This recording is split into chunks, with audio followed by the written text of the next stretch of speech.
to order. All rise and salute the flag. I pledge allegiance to the flag of the United States States of of America America, and to the republic for which it stands, one nation, under under God, God, indivisible, indivisible, Liberty with and liberty justice for all. and justice for all. Please remain standing for a moment of silence in honor of our veterans, servicemen and women, and those who have given the ultimate sacrifice.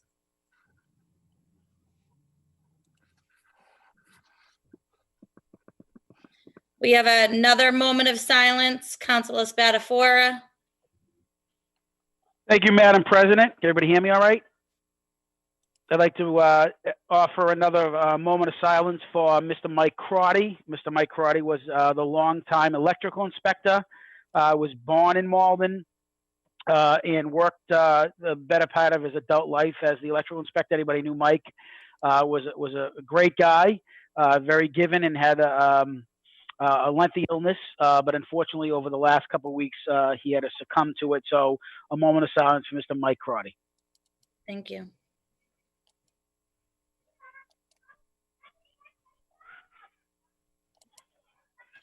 You may be seated.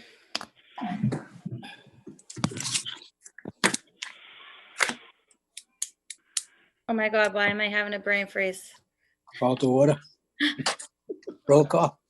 Roll call. No, I have to do the open meeting law. For those of you, did we get any emails regarding anybody recording? Because I did not receive any. I did not receive any. Okay. For those of you in attendance, please be informed that we are recording this evening's meeting. It will be on MATV and YouTube. So anybody, there will be audio and video recording of this evening's meeting. So clerk will call the roll. Anderson. Anderson here. Kamel. Kamel here. Condon. Condon here. Crow. Here. DeMaria. Here. Linehan. Linehan here. Murphy. Murphy here. O'Malley. O'Malley here. Spatafora. Spatafora here. Winslow. Winslow here. Sika. Sika here. All present. First order of business. Approval of the minutes, papers number 234-20, minutes of the meeting of June 30th, 2020. Paper 235-20, minutes of the meeting of July 29th, 2020. And paper number 236-20, minutes of the meeting of August 11th, 2020. We have a motion to approve. Motion to approve. Winslow. City Clerk, did you receive Councilor Winslow's email regarding the spelling of? I did, it's already corrected. Okay, perfect. Great. Thank you. Just want to make sure. Okay, so I'm sorry, who made that motion? Councilor Winslow. Perfect. On Councilor Winslow's motion, seconded by I'll second. Councilor Linehan, the clerk will call the roll. Anderson. Anderson, yes. Kamel. Kamel, yes. Condon. Condon, yes. Crow. Yes. DeMaria. Yes. Linehan. Linehan, yes. Murphy. Murphy, yes. O'Malley. O'Malley, yes. Spatafora. Spatafora, yes. Winslow. Winslow, yes. Sika. Sika, yes. Carries 11-0. Next order of business. Appointments and elections. I'll read all these appointments. I'm assuming they're going to The first one's separate. Okay, council appointment, Rachel Running, 51 Belleville Street, Malden, Mass. Appointment by Jadine Sika, Ward 8 Council to the Community Preservation Committee. Expiration date is March 15, 2022. Rachel will fill the unexpired position of Julianne Orsino to be placed on file. Thank you. Next order of business. These you can take in bulk. Okay. Paper 238-20, mayoral appointment, William Hurley, 67 Kimball Street, Malden. as a member of the Malden Housing Authority Board, said term to commence upon his confirmation and to expire May 2nd, 2021. Paper 239-20, mayoral appointment, Isaiah Slavitt, 14 Gelano Street, Malden, as a member of the Conservation Committee, said term to commence upon his confirmation by the City Council and to expire on September 15th, 2022. Paper 240-20, mayoral appointment, Perez LaForce, 327 Medford Street, Malden, to the Cultural Council upon confirmation by the City Council. Said term to begin on September 1st, 2020, and to expire on September 1st, 2023. Paper 241-20, mayoral appointment, Nicole Marsalam, 64 Department 1, Malden, to the Disability Commission upon confirmation by the City Council. Said term to expire September 20th, 2023. Paper 242-20, mayoral appointment, Ronald B. Hogan, 5 Cider Mill Road, Saugus, Mass., as Director of the Parking Department, said term to commence as of June 1st, 2020, and to expire on June 1st, 2023. Paper 43-20, mayoral appointment, George Lasky, 52 Blue Hill Avenue, Malden, as a member of the Conservation Commission, said term to commence upon his confirmation and to expire on September 5th, 2022. Paper 244-20, mayoral appointment, John Tremendosi, 276 Charles Street, Malden, as a member of the Malden Historical Commission, said term to expire on September 1st, 2023. Motion to refer to appointments of personnel. Most of these are actually reappointments, but the committee will decide how to better tackle that. So we're just gonna send them all. Councilor Crow's motion, seconded by Councilor Di Maria. The clerk will call the roll. Anderson, Anderson, yes. Kamel, Well, yes. Condon, Condon, yes. Crow, Crow, yes. Di Maria, Yes. Linehan, Linehan, yes. Murphy, Murphy, yes. O'Malley. O'Malley, O'Malley, yes. Spatafora, Spatafora, yes. Winslow. Winslow, Winslow, yes. Sika, Sika, yes. carries 11-0. Wait, one second. Council, Councilor Anderson, Something just happened to my screen. Neil took over. Did I? Well, now I can't see everybody anymore. Right. Yeah, it's Neil's viewing it. It says it. I can't even get my own image on here, so I don't know how I took over. Yeah, we see your email, I think, Neil. Okay, you may see my name and hear my voice, but And your email. You have nothing you want to share there. Not public you information. see my emails too, huh? Yeah. Let's Barbara. You inadvertently shared your screens. Uh-huh. The link is at the bottom. At least on my Mac it is. Yeah, it's an arrow. It's a green, well, I don't know if it's green. It's got an arrow in a box. Counselor Anderson. An arrow in a box, huh? It says share screen. If you click There that, it is. No, you just had the green and the red button there. I just saw it pop up. There you go. I'm on the, Stop. There's a red button that sharing. says stop I see sharing. what There it you says. go. There we go. Yeah. Yeah. Okay. Oh, Did we what get through control, the, huh? roll call? it's right there. We did. We got Okay. through it. Council Thank President, you. just a quick question. Yes, Do Councilor we Weaver. have any, thank you so much. Do we have any public comment with the docket so large? Anything that maybe came in emails or? We do actually, and it was not caught until today that we didn't have public comment on the docket. It's not posted on the agenda, so I'm gonna wait till the end of the meeting, and then I'm gonna entertain a motion to suspend docket rules to read it into the record. Wonderful. Thank you, Council President. Thank you. Okay. Okay, so next order of business. Good. Okay, we have quite a few here, Sure enough. petitions. You want them all read? I'm assuming they're all gonna go to license. Yes, please. Okay. Paper 245-20, Class 2, Broadway Automotives, Inc., 495 to 497 Broadway, Malden, change of name from Smart Buy USA.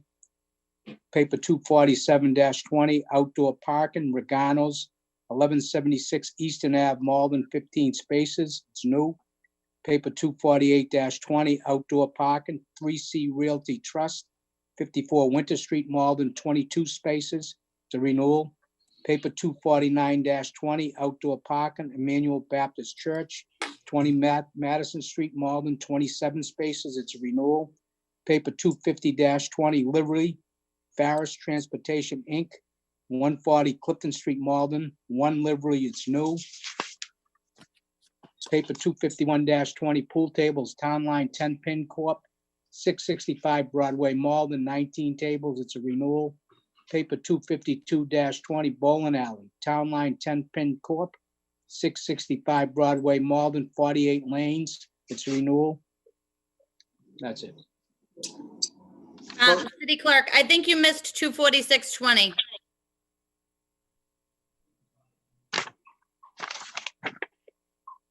Yeah, one's a pool tables, the other's bowling alley. You went from Smart Buy USA to Regano's. Yeah, you know, it's on mine, it goes from 245 to 247. So what do you have for 246? I have outdoor parking, northeast. No services. 531 rear Broadway, Malden, 5 spaces, renewal. You know, I did see that, and this is the most updated, so it must, for some reason, it's not on mine, but I remember seeing that on the first one. That It's you on the had. one that Patty emailed out to everybody last week. Okay. That's the one that I'm going by. Okay, So yep. if we can just add that one, it's paper 246. 4620. Okay, Outdoor parking for Northeast Snow Services. I saw that, yeah. I saw Okay. that one time. Well, motion to refer to license. Second. On Councilor Murphy's motion, seconded by Councilor Condon, the clerk will call the roll. Anderson, Anderson, yes. Kamel, Kamel, yes. Condon, Condon, yes. Crow, Yes. Di Maria, Yes. Linehan, Linehan, yes. Murphy, Murphy, yes. O'Malley, O'Malley, yes.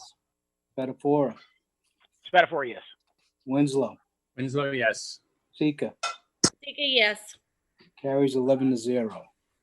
Next order of business.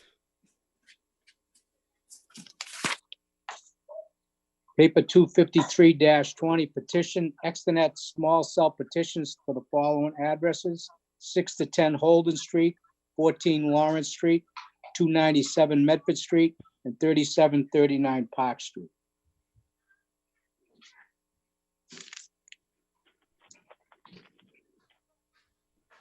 Councilor O'Malley, Motion to refer to public properties. on Councilor O'Malley's motion, seconded by Second. Di Maria, the clerk will call the roll. Anderson, Anderson, yes. Kamel, Kamel, yes.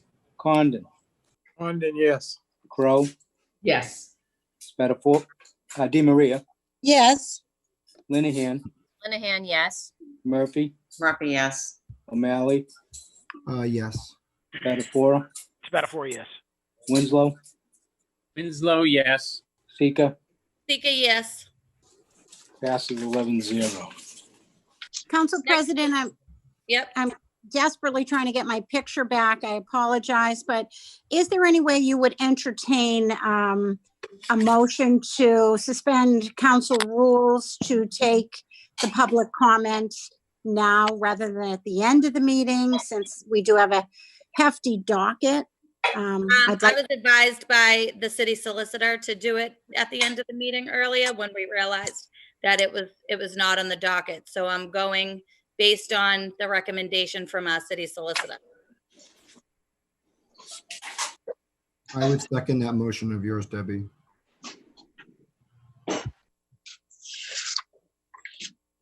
Okay, so on Councilor Di Maria's motion, seconded by Councilor O'Malley, to suspend docket rules right now, the clerk will call the roll. Anderson, Anderson, no. Kamel, Kamel, yes. Condon, Condon, no. Crow, No. Di Maria, yes. Linehan, Linehan, yes. Murphy, No. O'Malley, O'Malley, yes. Spatafora, Spatafora, no. Winslow, Winslow, yes. Sika, Sika, no. failed 6-5. Next order of business. Paper 254-20, order that City Council adopt the rules of the Council Rule Book 2020. I would like to refer this matter to ordinance. Second, Counselor O'Malley, Do we have a draft of what's being proposed? you will receive them before the ordinance committee meeting, yes. But we don't have a draft right now. I have one that is not finalized. I'm waiting to add the cannabis to it, Okay. okay? All set? Anderson, And yes, Really fast, can I make a motion? you should have probably Council No, Spatafora yeah, make the motion. So Councilor Spatafora's motion seconded by, I'm sorry, Yeah. Di Maria. Di Maria. The clerk will call the roll. Anderson, Anderson, yes. Kamel, Kamel, yes. Condon, Condon, yes. Crow, Yes. Di Maria, Yes. Linehan, Linehan, yes. Murphy, Murphy, yes. O'Malley, I abstain. Spatafora, Spatafora, yes. Winslow, Winslow, yes. Sika, Sika, yes. carries 10-0. Great. Next order of business. Paper 255-20, order that the City Council establish an ordinance that property owners maintain their properties with regards to overgrown weeds, grass, and brush. Thank you. Counselor Winslow. I appreciate this order. I'd like to make a friendly amendment to also add barbed wire. I get a lot of complaints about the barbed wire along the bike trail, and I feel that people should be maintaining their barbed wire so that it's safe. There's a lot of places I see where it's drooping, so I would just make a friendly amendment to add barbed wire to the list of things that we would be adding to this ordinance. Thanks. Anybody want to second that? I can second it. I'll second I'm it. fine with that. I was just going to say on if I may, Council President, Council Winslow and I have the problem kind of in the Ward 4, Ward 5 area where there is some barbed wire. There are some rules that, we've spoken with Nelson about, our building commissioner. So I think that, there might be a little bit of work we can do around what is legally okay where barbed wire is concerned and what isn't. But I think it is definitely something that should be looked at because it is definitely a hazard. And in some cases is low reaching where, someone could actually, impaled is a little too strong a word, but they could actually, come in contact with the barbed wire, which is not something I think any of us would like to see. So. Thank you. Perfect. So on Counselor Winslow's motion to amend, seconded by Counselor Murphy, the clerk will call the roll. There goes Council Spatafora. I'll yield to Council Murphy. Okay. It's not a problem. Okay. Anderson, Anderson, yes. Kamel, Kamel, yes. Condon, Condon, yes. Crow, Yes. Di Maria, Yes. Linehan, Linehan, yes. Murphy, Murphy, yes. O'Malley, Yes. Spatafora, Spatafora, yes. Winslow, Winslow, yes. Sika. Sika, yes. Amendment carries 11-0. Great, thanks. And Counselor Spatafora, will you make a motion to refer the amended paper to ordinance? Yeah, I make that motion. Seconded by Probably Council Counselor Winslow. Crowe. So on Counselor Spatafora's motion, seconded by Counselor Crowe to send the amended paper to ordinance, the clerk will call the roll. Anderson, Anderson, yes. Kamel, Kamel, yes. Condon, Condon, yes. Crow, Yes. Speak Di Maria, Yes. Linehan, Linehan, yes. Murphy, Murphy, yes. O'Malley, O'Malley, yes. Spatafora, Spatafora, yes. Winslow, Winslow, yes. Sika. Sika, yes. Paper carries 11-0. Counselor O'Malley, I'm sorry, I didn't see a hand up till halfway through. No, it's fine. I was just gonna say, if we're all in favor of it, we could, if we wanted to pass on the floor, but it's fine to have it in ordinance. Okay. That's an ordinance. Next order of business.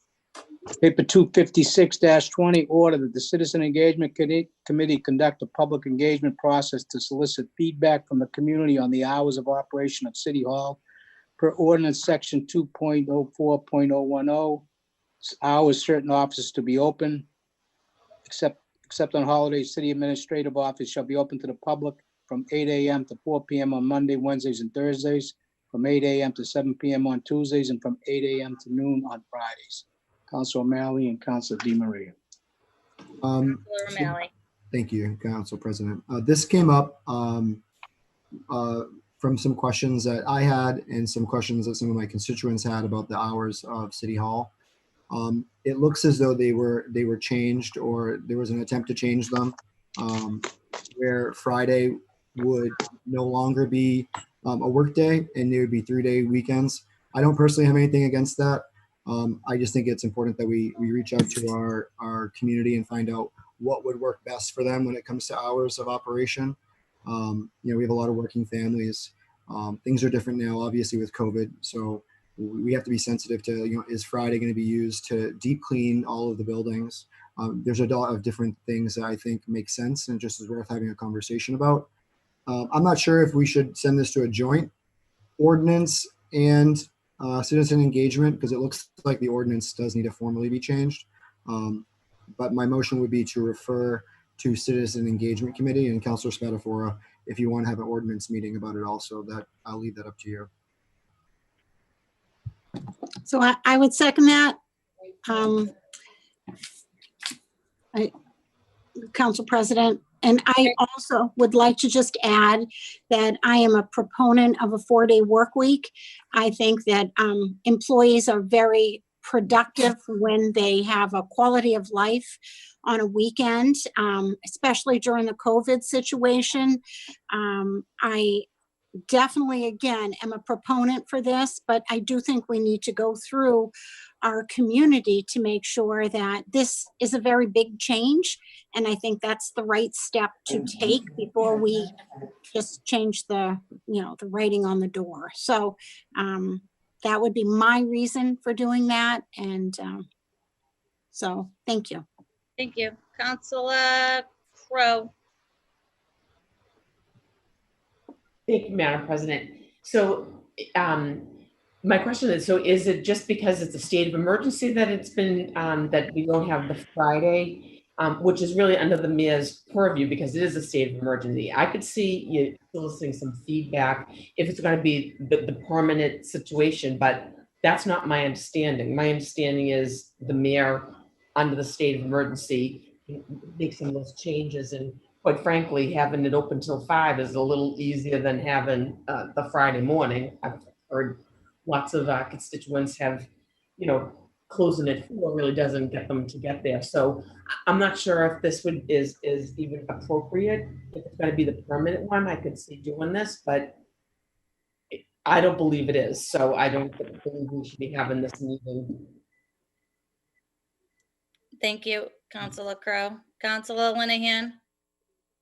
Thank you, Madam President. I wanted to echo my support for this and just also reiterate, I also support a 4-day work week, but I'm looking for a little more information on what the decision entailed and if it's permanent. I do get a lot of questions the last few weeks from constituents who are a little bit confused about when they can go to City Hall. And department heads are always super responsive, even when we reach out to them after hours. So I want to make that clear. I think we can get our constituents, at least I find, the answers that we need. But I do think that if this is potentially a permanent or long-term change, that we should solicit some public feedback. Thank you. Thank you, Counselor Spatafora. Yeah, I'm confused. So we're going to have an ordinance meeting to discuss the hours of City Hall during COVID under a state of emergency. Is that what I'm understanding? Didn't the mayor come out with a declaration saying this a couple months ago? Well, he actually, Councilor Spatafor, I'm looking at the memo dated July 31st, 2020. This is a city hall reopening plan. Yeah. And under Governor Baker's guidelines for during a pandemic, the mayor does have the authority to change the hours without coming in front of the city council to do so. We are in phase 1 of reopening of City Hall, and this is part of phase 1 from August 17th. We actually, you need to make an appointment, and they decided to close on Fridays and have everybody work an extra hour and 15 minutes each other day, except for Tuesday. It was only 15 minutes added onto the beginning. So they could have Friday to deep clean the building and do all the protocols that come along with the COVID-19 pandemic. So this absolutely is not a change that's going to be in place forever. This is only a change that is during the pandemic. And I'm a little confused by this also. I know I see other hands up, but really fast. We did not have a meeting when the mayor decided to close the building in March. And now all of a sudden we're worried because he changed the schedule to -1 day. I'm just very confused by it. So can I just finish? Yep. Madam President. So my question would be, I don't have a problem with going to citizens engagement if this is a permanent solution. If we are going to take Friday off the map and encourage a 4-day work week, which I think everybody on this call is doing that, but I think right now to make any change during this pandemic and encouraging people to come into City Hall when they don't really have to would be a mistake, and I think a waste of our calories as councilors. So I think if the mayor is going to change the schedule permanently, absolutely, let's have a public engagement. Let's ask them that, because I think we do have to make sure that we do have accessibility for all people. But in the same token, I think just to do that as long as COVID's out right now is a little just premature. And it just seems to be a meeting that I don't want, because if this goes on for another 6 months, what do? We just keep on encouraging this. So my ask would be, certainly do not want to take away from the citizens' input, but I haven't received a call about anybody going down on a Friday. I was actually there last Friday, which was closed. And hopefully we can make it much easier for everybody involved to make their business online, like a lot of other places. I believe when I don't think Revere and Everett are open at all right now because of COVID, which is because I think it's probably because they're in a cluster. But in the same token is we should be going down that route. Thank you, Madam President. No, thank you. Councilor Condon, you're next. Thank you, Madam President. I think there's a lot of positives to this change. Let's be clear, though. The hours, we're expanding the hours on 3 days to 5 o'clock. Unless I'm mistaken here, but we're expanding it to 5 so people can come here between 4 and 5 to City Hall. Friday is a dead day from 8 to 12. I've talked with some department heads. I know it's a good thing.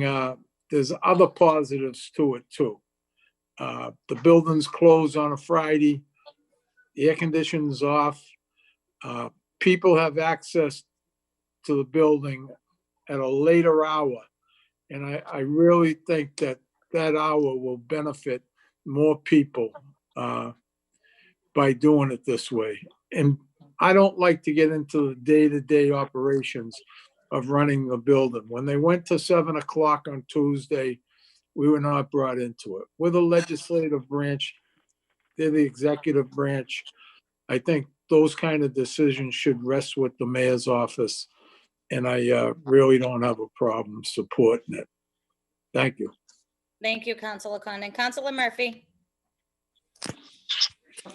Thank you, Madam President. I have to agree with Councilor Spatafor and Councilor Condon. We've said many times the mayor is basically the CEO of this organization. He has taken it forward, looking at a situation that's in a once-in-a-lifetime emergency. he has the right to change those hours. He's looking at the total depth and breadth of the organization and, made the decision that he feels this is in the best interest of the safety of our employees and also gives our residents and constituents the ability to actually, conduct business. He has not made this permanent. This is so premature to even put this on the docket right now. If in fact at some point, as Councilor Spatafora said, he comes down and says he wants to permanently change those hours once COVID-19 has ended and we have a vaccine, that is the time for us to undertake some citizen engagement work to make sure the community is in agreement with that. But with all of the confusion going on today, I think we have to trust in our leadership and trust in the fact that, he is doing the best he can to ensure the safety, health, and welfare of not only all of our employees, but the citizens of Malden. So, I think, as I said, this is very premature, and I would say let's table this until, a future date to see if any changes are in actuality made to the schedule. Or if we want to actually even look at that point at the existing schedule to see maybe we would like to suggest some changes. So I'm not in favor of this evening. Thank you. Councilor Winslow. Yeah, I'm supportive of the concept. I mean, timing, I do kind of question, but I think each community can find what works best for its residents. It is nice to have hours outside of normal business hours because people are busy. I know in Gloucester, they had a lot of people come in just for weekends, so a Friday was actually helpful, but that's not really the case in Malden. We have people working, 8 to 4, 9 to 5 or something like that. So having some longer hours, I think, is most helpful.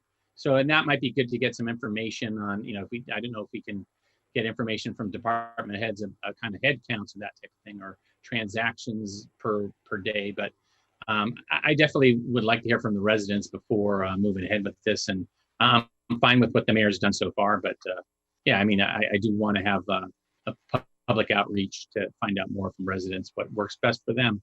Thanks. Thank you. Councilor Anderson. Thank you, Madam President. Listen, the mayor sets hours of operation, holidays closed.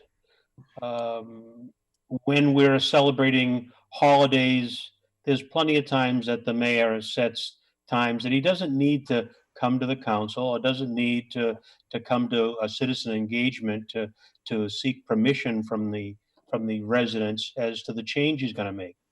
So I don't think we want to take away the executive's ability to make those changes. I happen to think that the idea of a 4-day work week is good. I happen to think extending the hours each day to 5 o'clock makes good sense, but that's an executive decision. But having said all that, I will say that it's not such a bad idea to be able to go to a citizen committee and invite people to come in and raise questions to get some feedback. But I don't think we should assume that feedback or that every time the mayor makes a decision about hour changes and so forth needs to go through a citizen engagement and hearing feedback. That's why we have an elected mayor and elected city council. So I'll support having some dialogue with a citizens engagement, but I think that we ought to tiptoe carefully here around taking the power away from the mayor to set these kind of hourly changes and such. Thank you, Madam President. Thank you, Councilor Anderson. Councilor O'Malley for the second time. Yeah, just to respond to some of the questions that had been thrown out there. So the hours of operation of the city are not set by the mayor during normal times. Yes, during emergency operations, there can be modification, but our hours of operations and our holidays are set by ordinance, which does flow from the council. It was my understanding that these changes were to be permanent. If that was a misunderstanding on my part, I apologize. I think it kind of goes around to the general lack of communication when it came to the changing of these hours. The only reason I found out that the hours were changed is because I tried to go into City Hall on Friday. And I got calls from constituents, and I saw a lot of activity online that, we changed the hours just a couple weeks before an election, and people were trying to drop off ballots at City Hall on Friday and weren't able to do that. It caused a little bit of confusion.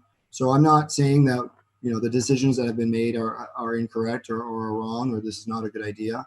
What I'm saying is, if we are not right now testing what a 4-day work week is like, it might be a good time to ask our residents what they think about that.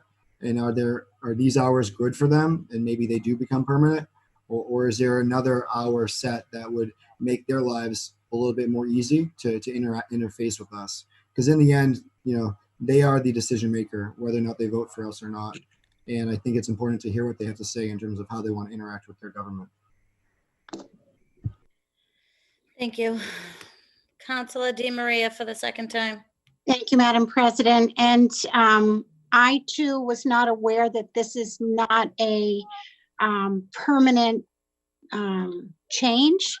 I think once we tiptoe into a 4-day work week, I think that it will be probably a more than a unanimous decision to move forward with that, based on the fact that this was driven by an ordinance, was where I saw,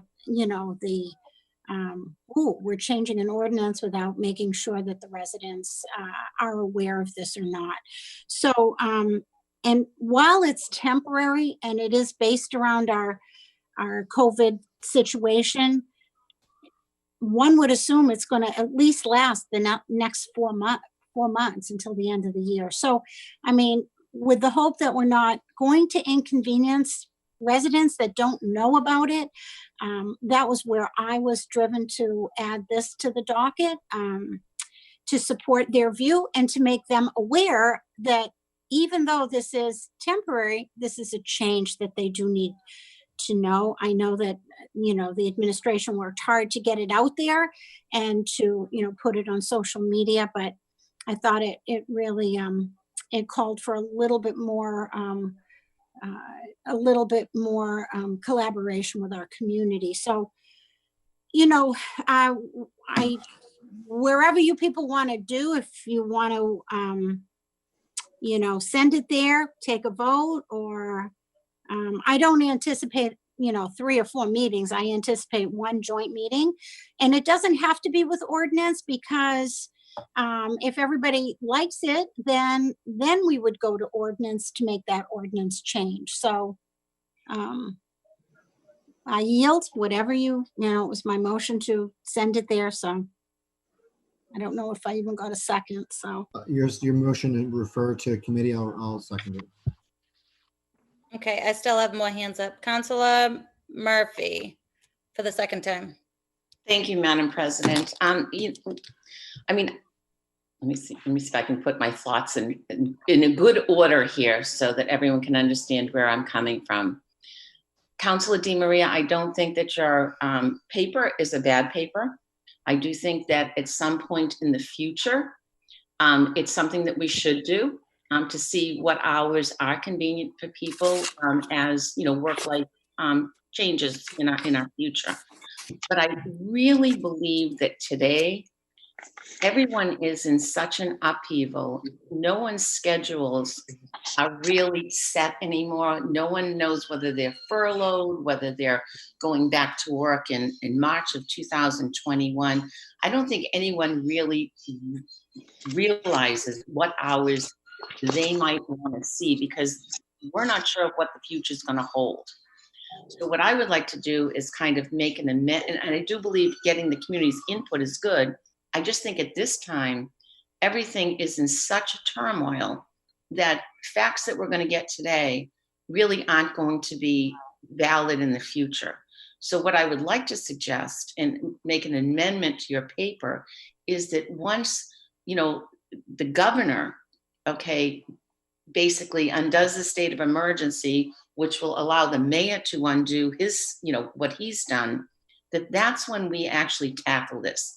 We're looking at our ordinances anyway, we're looking at our charter.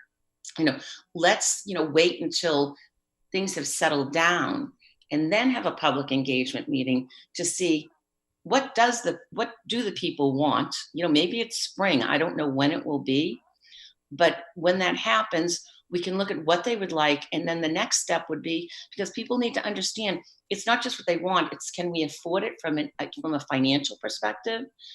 What if they say they want hours, open 7 days a week or 5 days a week or 6 days a week, or they want extended hours 5 days a week to 7 o'clock? How is it staffed?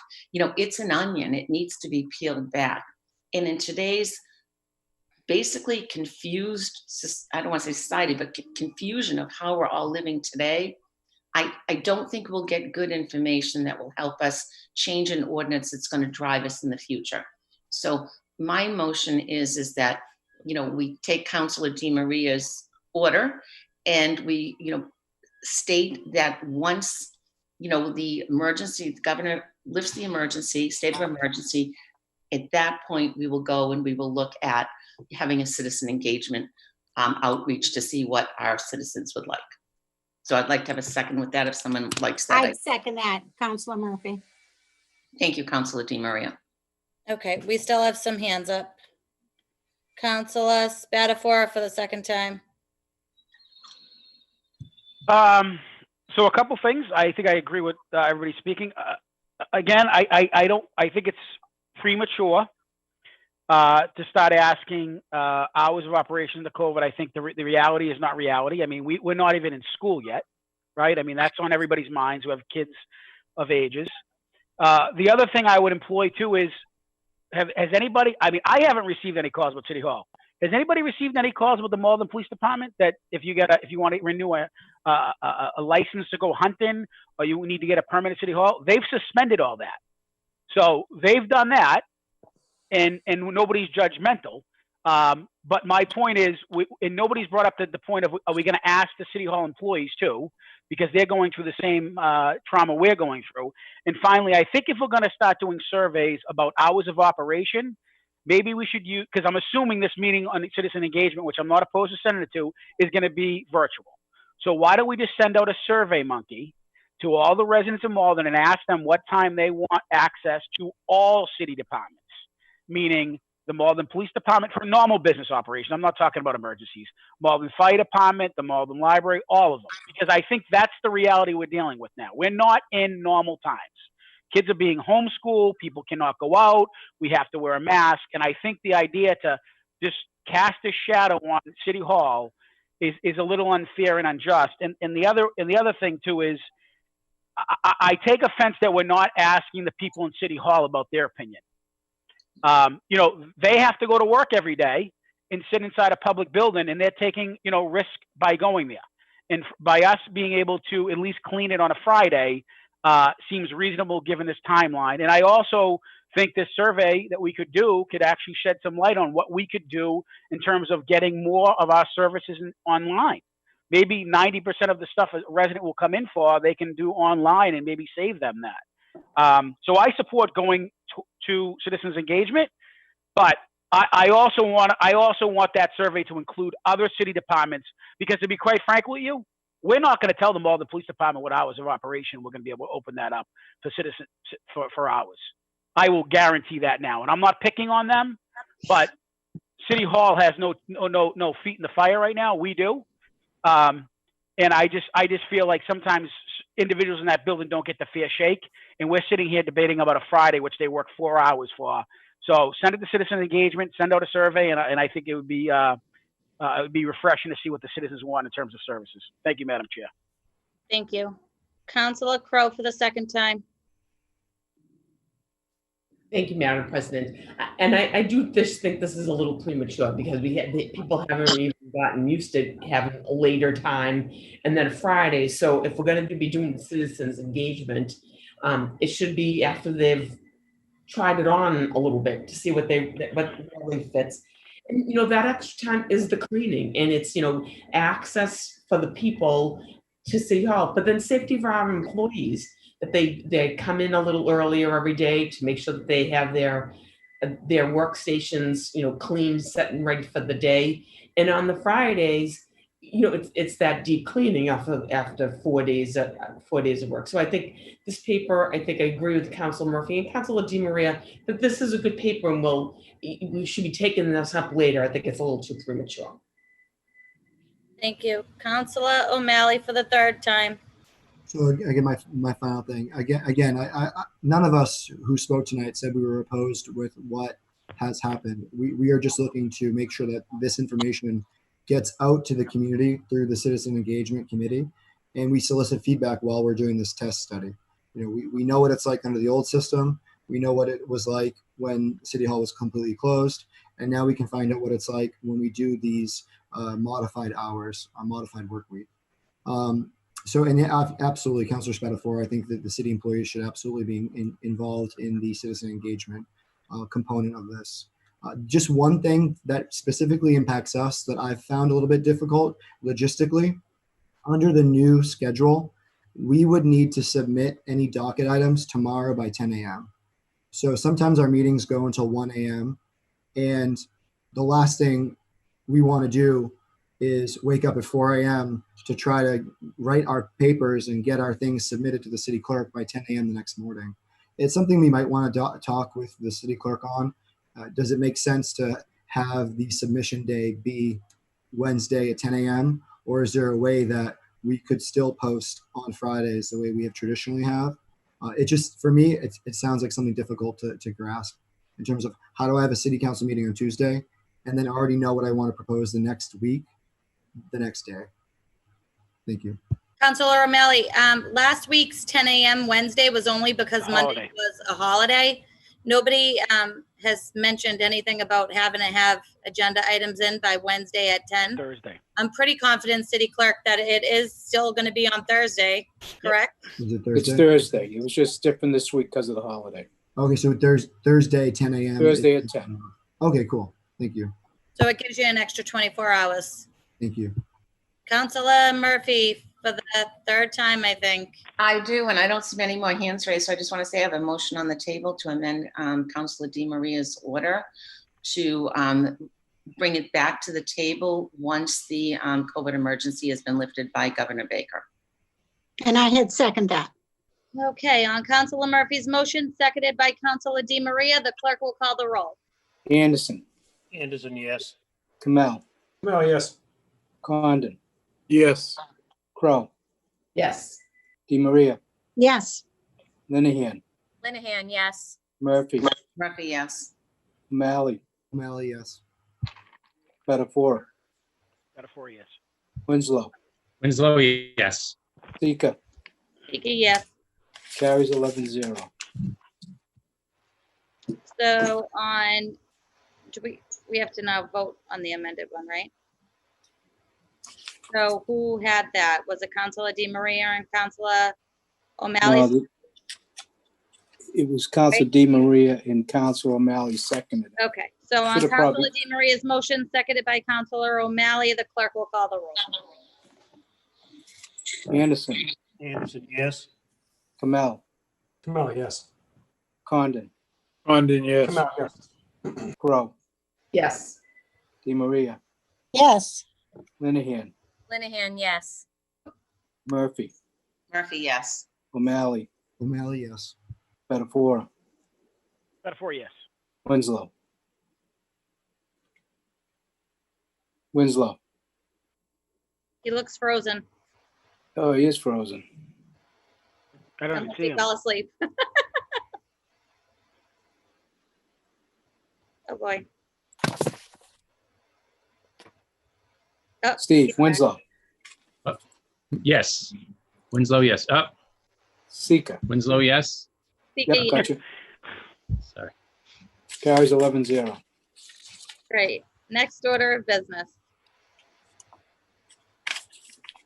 Paper 257-20, order that the sum of $132,149.50 be and the same is hereby appropriated from the TNC surcharge municipal distribution account to cover the following expenses: road milling and paving, utility structure adjustments, pedestrian signal upgrades, wheelchair ramp upgrades, and new crosswalk lines striped with thermoplastic at the intersection of Highland Ave and Medford Street.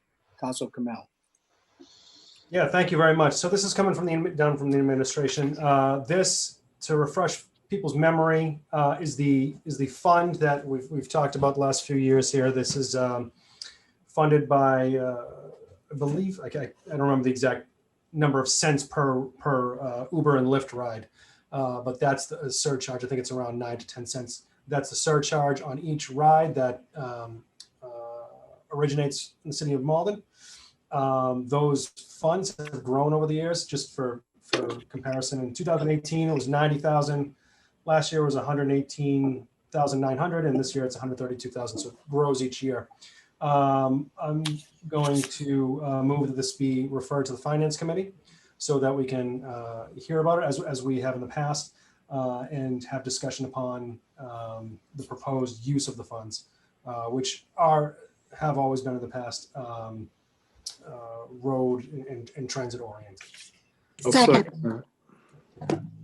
I defer to Councilor Councilor Crum. Camel's motion, seconded by Councilor Di Maria. The clerk will call the roll. Anderson. Question. Anderson, yes. Oh, Councilor Camel, did you just put So your I hand? just noticed that somebody had a question. I want to make sure we answer the questions before we move forward. Oh, Councilor Winslow, I apologize. Yeah, worries. no, I had comments from constituents today. They were wondering what's happening to the rideshare money. So this is that rideshare money. And in the past, it went to work at Winter and Forest and Main Street. Then this past year, it was work at Oak Grove by Grove and Washington Street. So I just want to make sure the public knows we are spending this money on road improvements like it's supposed to. So just want to emphasize that people, TNC doesn't translate to rideshare money to people, but we just emphasize that this is the rideshare money. It is going into our roads and infrastructure things. Right, yep, that's what I mentioned. Thank you very much. Just, yeah, for people who are more familiar with the terminology ride share. And we will have this in Finance Committee and make sure we have a vigorous discussion of it so everybody can be informed of what's happening. Thank you. Sorry, thank you very much, Council President. The city clerk, call the roll. Anderson. Anderson, yes. Kamel. Mel, yes. Condon. Condon, yes. Crow.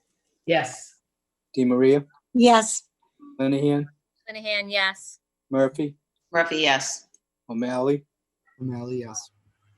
Spatafora. Spatafora, yes. Winslow. Winslow, yes. Speaker. Speaker, yes. Carries 11-0. Next order of business. Paper 258-20, order that the Malden City Council continue to conduct all council committee of the whole and subcommittee meetings virtually until such time as the governor's COVID-19 emergency order is lifted, and that remote participation remain available until the Commonwealth of Massachusetts enters phase 4 of reopening in order to protect the safety and participation of vulnerable and immunocompromised community members. Councilor Linehan. Thank you. Before I speak to the proposal, a constituent had pointed out that I made a error in what my intent was, and I don't know if I could make an amendment before. Would you like me to just reiterate the proposal or make the wording change? So let me explain what happened. So where it says meetings virtually until such time as the governor's COVID-19 emergency order is lifted, immediately after that, I had initially said that remote participation should remain available until Commonwealth enters phase 4. I'd like instead for it to say through such time as, because my intent is that we enter phase 4 and from that time forward, remote participation continues to be available, not that we offer remote participation and it ends when phase 4 starts. Does that make sense? Yes. Yes. Okay. Apologies for the wording error, and thank you to Caitlin Peel-Sloan who pointed that out to me today. Councilor, can you just tell me that again so I can get it straight? Yep, so right before Commonwealth of Massachusetts enters phase 4, strike the Okay. words until the, Yeah. and replace it with through such time as the. I'll second that amendment. Okay.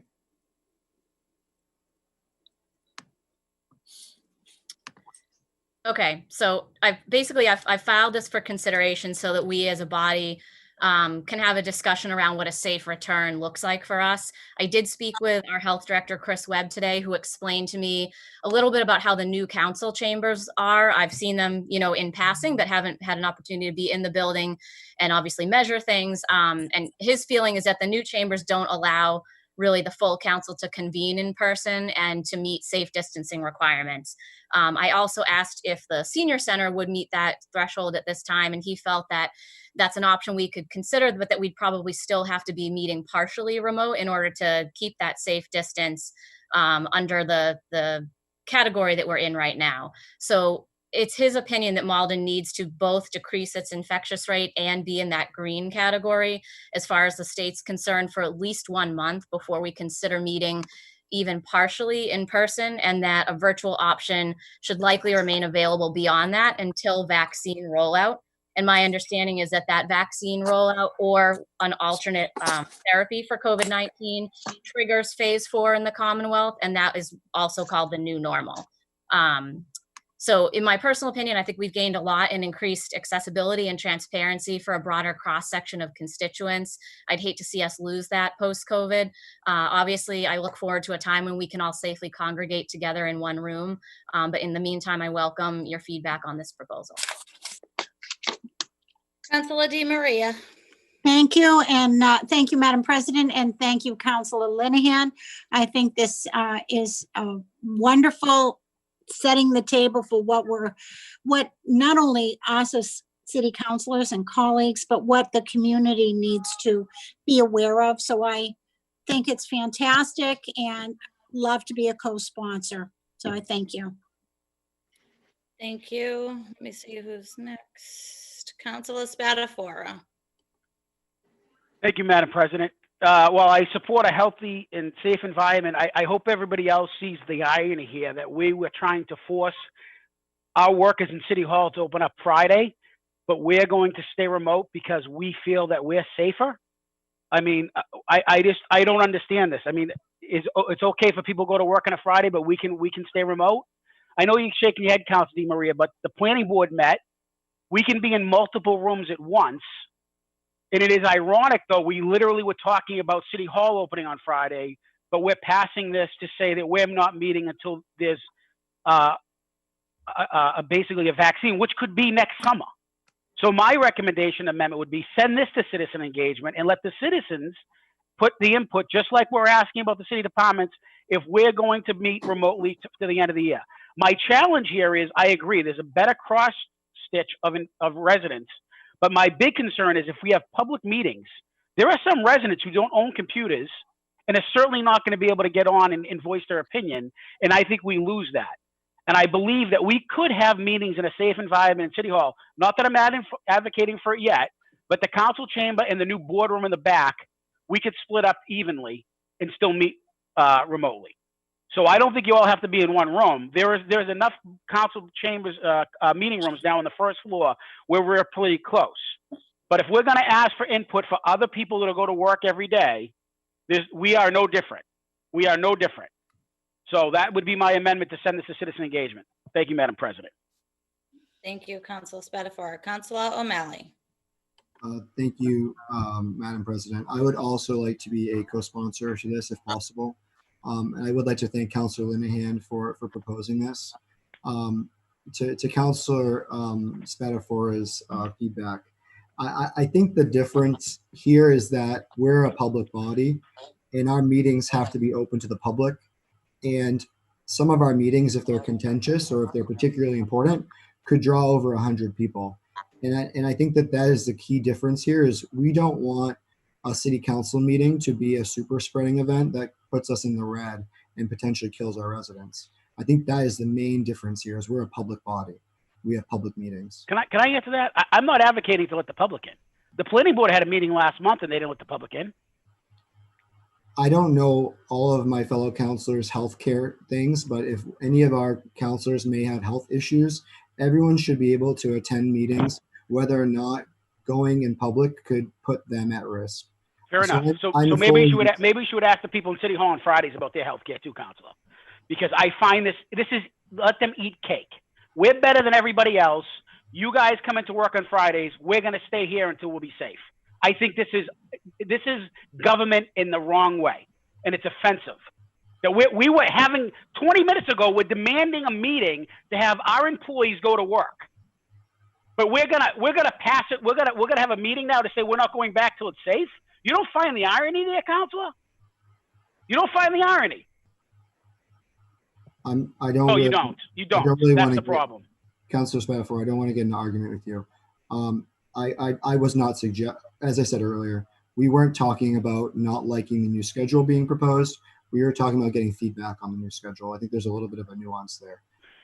When it comes to the fact that we allow residents and members of this body to participate remotely, it has allowed disabled residents that are maybe challenges with mobility to attend meetings. I think that this was really a tough thing for us all to learn, but I think there are some really good benefits to participation in being able to have a remote option. So I'm in support. Thank you, Councilor Linehan. Thank you.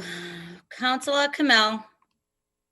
Yeah, thank you. I want to thank folks for bringing up this topic. This might be a bit tangential, but I do want to kind of comment here. I would like to see, regardless of us, the members meeting, and even if we are open to the public, I'd like to see us really start thinking about on a permanent basis going forward with some kind of hybrid model, because this has opened it up to accessibility for folks who aren't always able to physically attend. I'm not even saying that we don't have in-person physical meetings, but how do we infuse this technology on an ongoing basis permanently? You know, maybe I'm a little bit too much of an optimist, but every bad thing that happens, you can always kind of find a reason that something out of that improves the process. And I think that this is an example of that. So I'm not necessarily commenting on this particular proposal, but I think everybody should have that at the back of their minds. Think about how we make this a permanent part of our process. Thank you. Thank you. Councilor Murphy. Thank you. Hi, everybody. This has been fun meeting remotely. I'm kind of missing seeing all of you. And I guess I'm going to speak to this from the 67-year-old point of view, who is in the high-risk category. You know, and I'm not sure, I know I have a few fellow councilors who I won't mention that maybe have a little bit more age than me, but I'm one of the top 3. And I think that this order, although probably is very well meant, is too constraining. I think that we, have a council president, and as a group, we all communicate.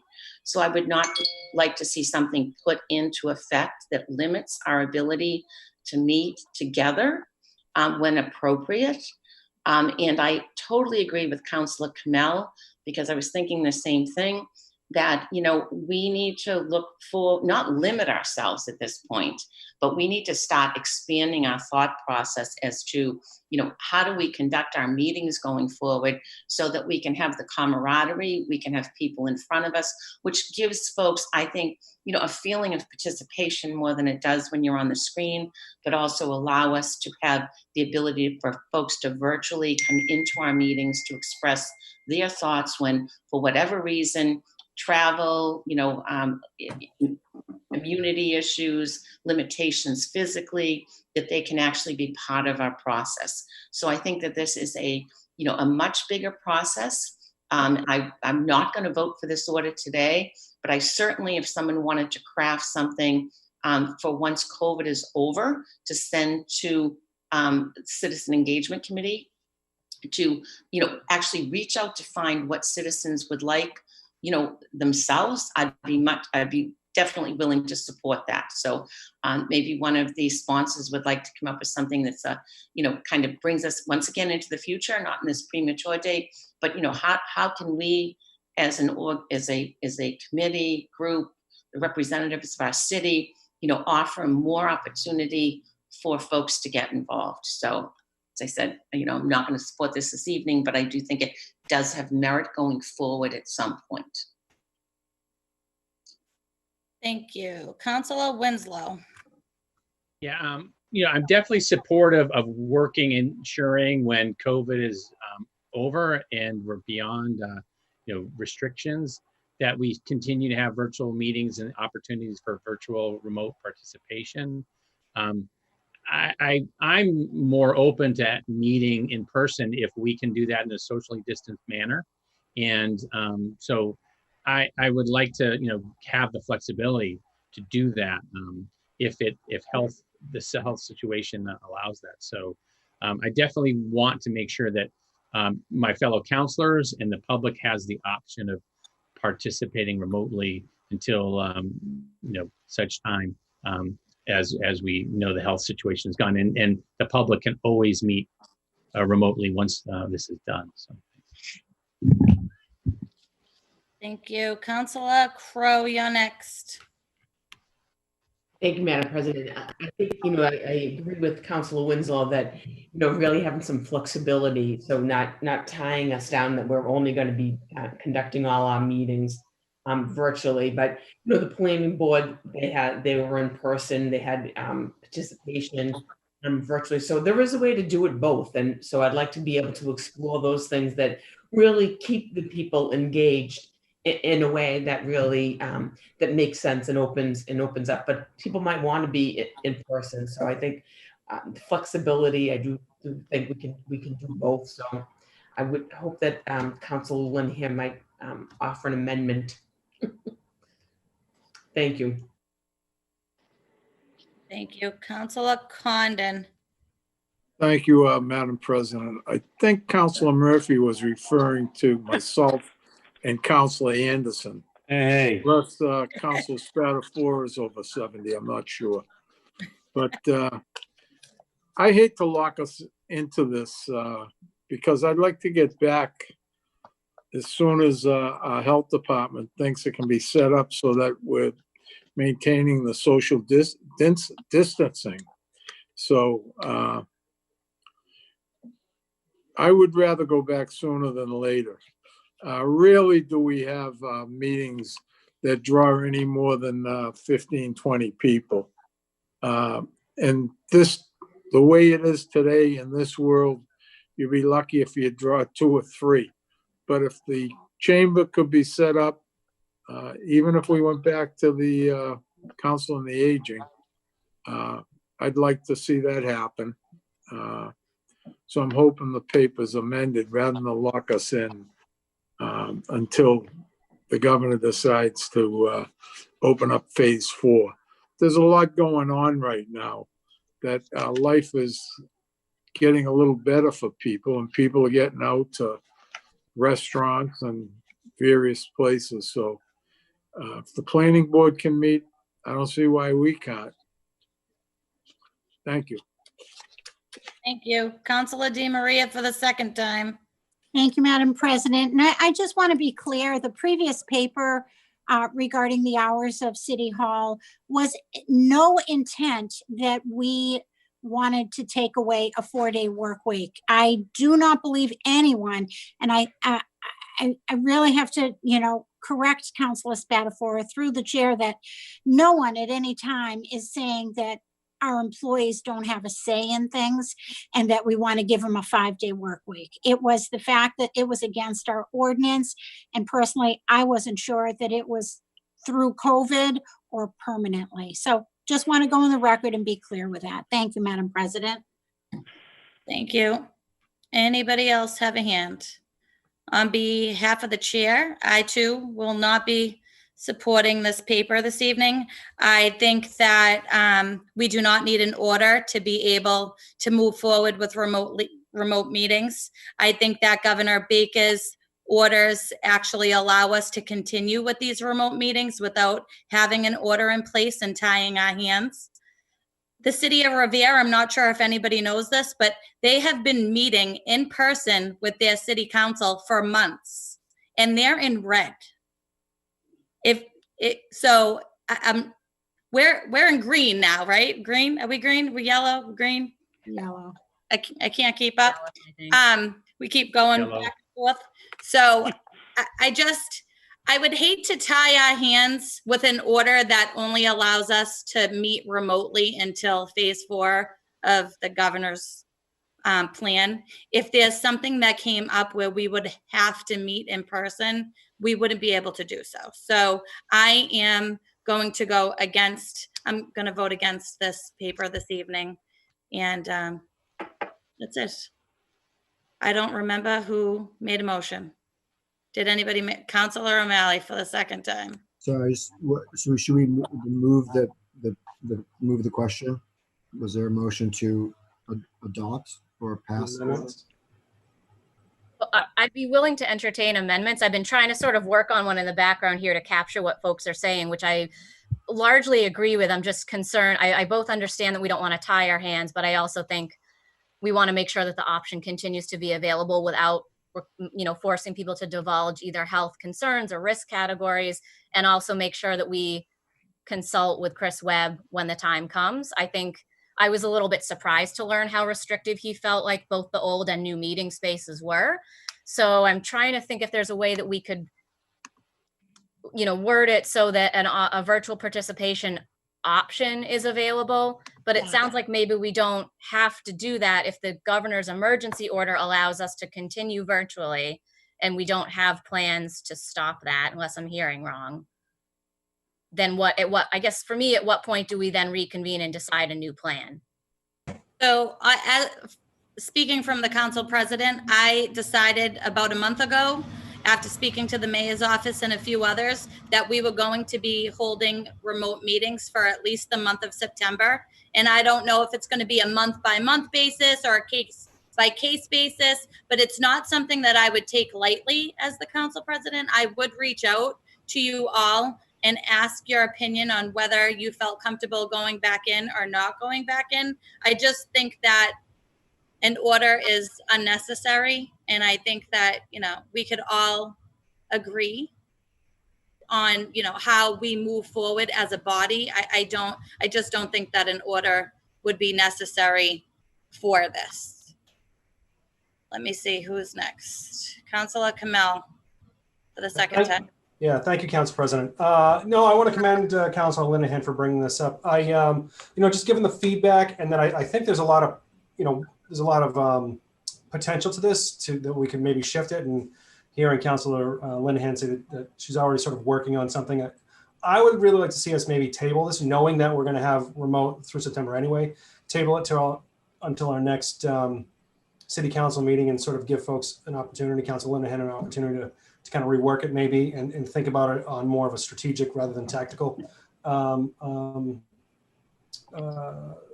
framework, and maybe sort of morph it into something that's going to be helpful going forward, as opposed to restrict us. As I do have faith in the council president and her ability to kind of tell when we should meet in person versus continue remote. So that's my motion. I will move to table this to our next full city council meeting. Second. Okay, hold on one second. Councilor Murphy for the second time. Yes, and I'm not going to support a tabling motion, because I think this is absolutely ridiculous.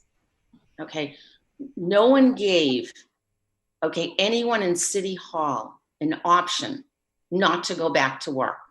Okay, Point of order. My tabling motion was to see if we can take the feedback here and change the intent here. So I understand what you're saying, and I do agree with you. So I don't want to be right, but I want to get my point across. Okay, are the 11 of us special? Again, I don't want my intent to be misinterpreted for the tabling motion. I just I need to... Seriously. Okay, we have a council president that we have elected who reaches out to all of us. Not everyone on this council reaches out to her. Okay, and shame on some of you. Okay. She will reach out to us to make sure we are comfortable.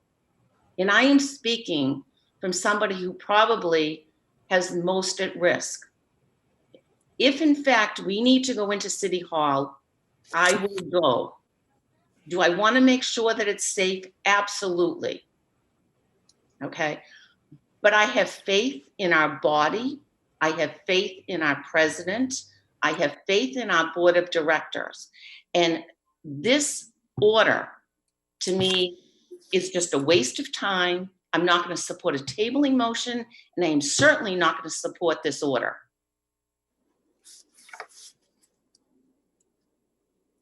Are you all set, Councilor Murphy? Yeah, thank you. Councilor Di Maria. Well, I just, you know, I'm going to just pass. I'll yield the floor. I Okay. think the table motion takes precedent here. Councilor Anderson? Yes,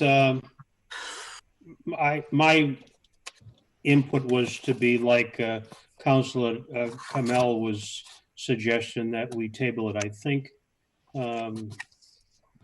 we all get the sense that we want to be safe. We get the sense that decisions need to be made. I think we're all in agreement that the council president has been doing a good job in communicating with us and not having meetings where we don't need to, or having in-person meetings when we should be doing virtual meetings like this. But I'd like to give the sponsor an opportunity to rework the wording on this, to soften it, so that we have the sense that we know that we have the sense that there is the flexibility, but that the control of when we have these meetings is left up to the council president. And so for that reason, I would support the tabling motion that's before us.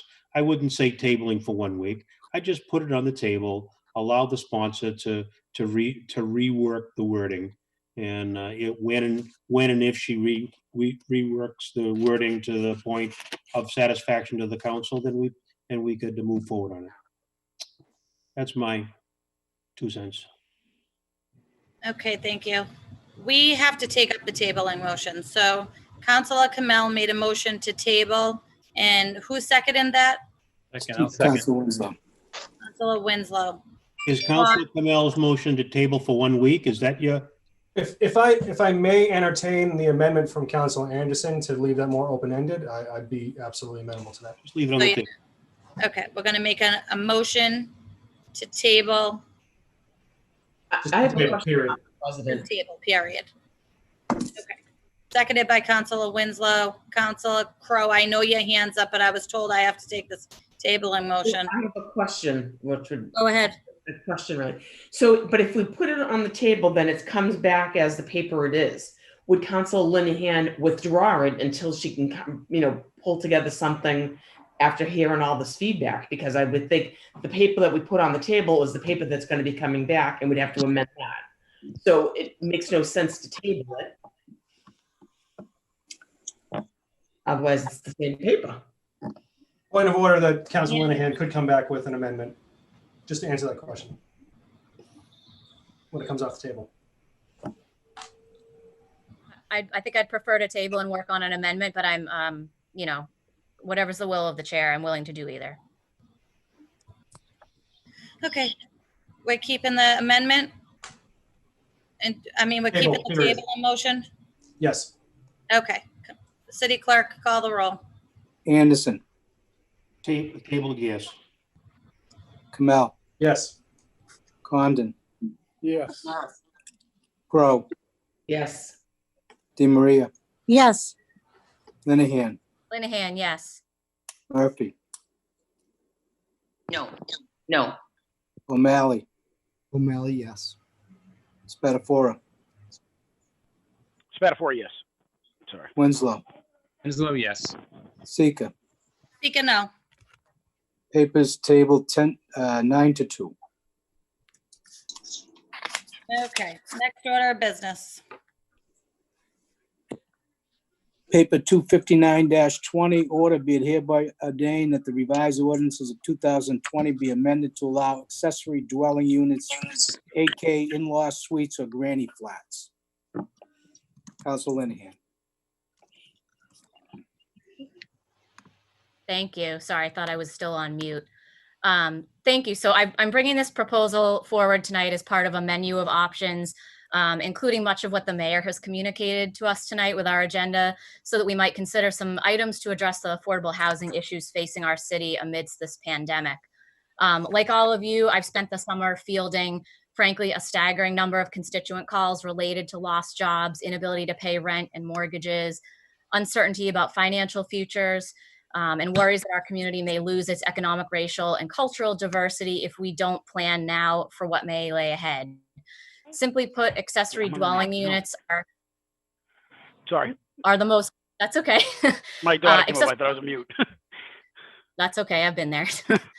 Accessory dwelling units are the most conservative way to add housing without changing the character of neighborhoods, and they add small-scale affordable units really within the existing footprint of the community, and as such are designed to serve, single occupants, seniors, caregivers, young couples who might be saving up to buy, or really anyone else looking for inexpensive studio-style housing. They also are called in-law apartments or granny flats, or just by their acronym ADUs. They, for just a point of reference, they're currently allowed in at least 100 cities and towns in Massachusetts, either by right or by special permit. The vast majority do not allow them to be used for short-term rentals, since that only further reduces the affordable housing stock. In Malden, we neither ban nor allow them outright, although there is a way that they can get built through the permitting process with the building commissioner right now, but our zoning law is a bit ambiguous in regards to ADUs. And I see them as having the potential to help both homeowners and renters alike at really no cost outlay for the city in terms of production. A little bit more about them. So they typically can't be sold separately. They're limited in size, and the exterior has to blend in by ordinance with the surrounding dwelling. So they're supposed to be indistinguishable and blend in with the neighborhood character. In places like Malden, they're typically constructed as either attic or basement units, or inside of or on top of garages and carriage houses. And they do not, importantly, overtake green space or alter setback rules or health codes. They are intended to be naturally affordable due to their size. And of course, if we wanted to encourage that even more so, we could do that through tax incentives. And I think that having a legal process by which to create these, which, they're already making up sort of a growing niche in the construction industry, could help discourage the pretty frustrating and dangerous illegal dwellings that we already find in attics and basements across the city. So my intent is that I hope that we could forward this to Rules and Ordinance for a full vetting and discussion amongst ourselves, as well as the applicable city departments who might be affected, and of course, the public. I do in particular want to thank our building commissioner, Nelson Miller, who's already given me a tremendous amount of his time to talk through the pros and cons of this proposal, and to offer me some resources to consider in preparation for bringing a full proposal to committee if we do agree to do that. He's been a tremendous educational resource to me, and I really want to just reiterate that I wouldn't have been able to craft a lot of this proposal without him, and I hope that he'll continue to be part of the process if we do move it forward. So in closing, I'm definitely not under any illusions this is going to be an easy conversation, but I feel a strong obligation to leave no stone unturned when it comes to addressing our housing affordability challenges, and I thank you for your consideration. Thank you. Councilor Spatafora. You're on mute, Councilor Spatafora. So I know in the past, and I might be wrong, but I'll confirm this with Nelson, I believe they are currently illegal in some of the challenges I would have. I would just say this. There's a couple papers on the docket that's coming through from Nelson in the mayor's office to increase some of our zoning potential for affordability, but also in the same token, just bringing our codes up to base. So I'm not under the delusion that we're not on affordability. But I will also caution this council that there are homes right now in the city of Malden selling well over $100,000 in asking price.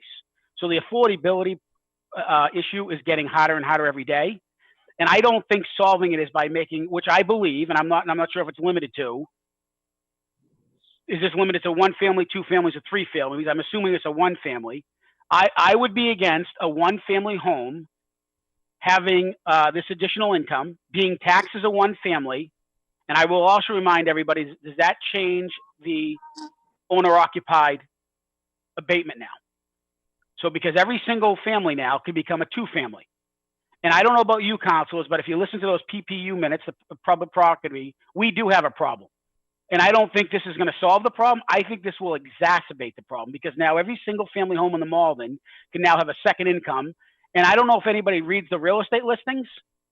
I found a house 6 weeks ago online, 9-bedroom single family home.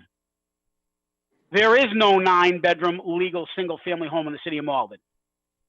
So they are actually illegal apartments. And my concern here is we're increasing density. So it comes with a cost. And I say that because I've received a lot of calls too. My calls have been, everybody's home now, and on Hawthorne Street, there's nowhere to park because everybody who has their cars are home. So the idea that these come with no, first of all, we're not going to get the taxes. There's going to be no children. There'll be no parking implications. We're still going to own occupied. And our density rate, which depending what you look at, is either number 5 or number 4. We're going to increase our density.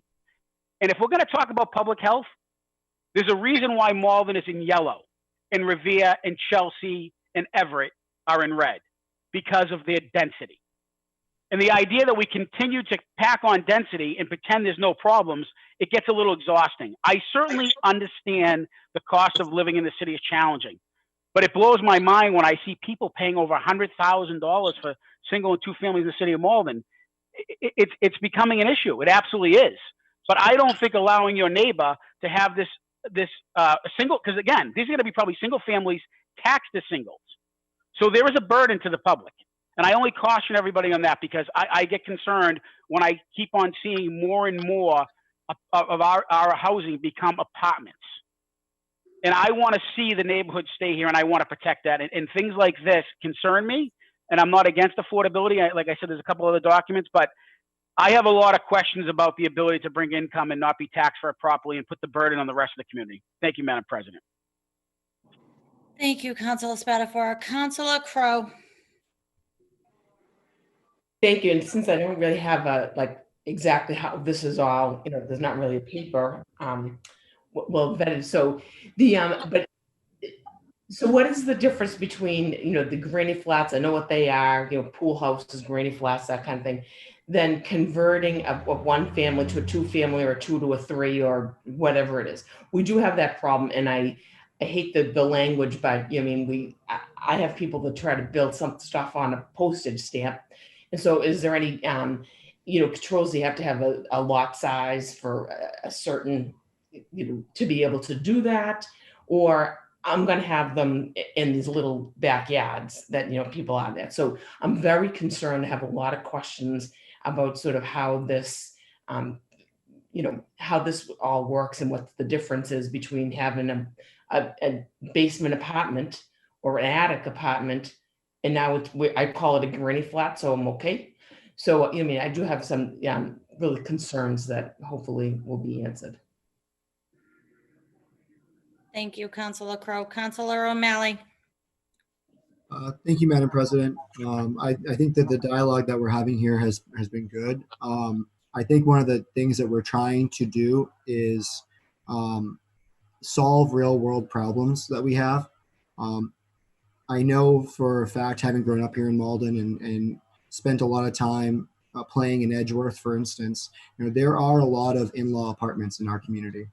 And I think that a paper like this allows us to help legalize those. Something that's already in existence, it helps us regulate them. It helps make sure that they're safe.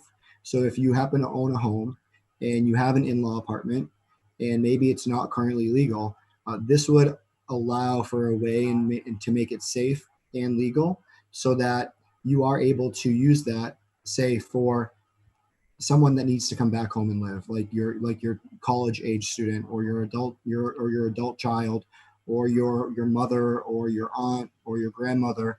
This helps, I believe, our community get through what is going to be a really bad time coming up when it comes to homelessness. And I think that there's ways to do this that make it safe and help legalize a lot of things that already exist in Malden. I know that on the high school lawn, there's a really cool solar paneled tiny house.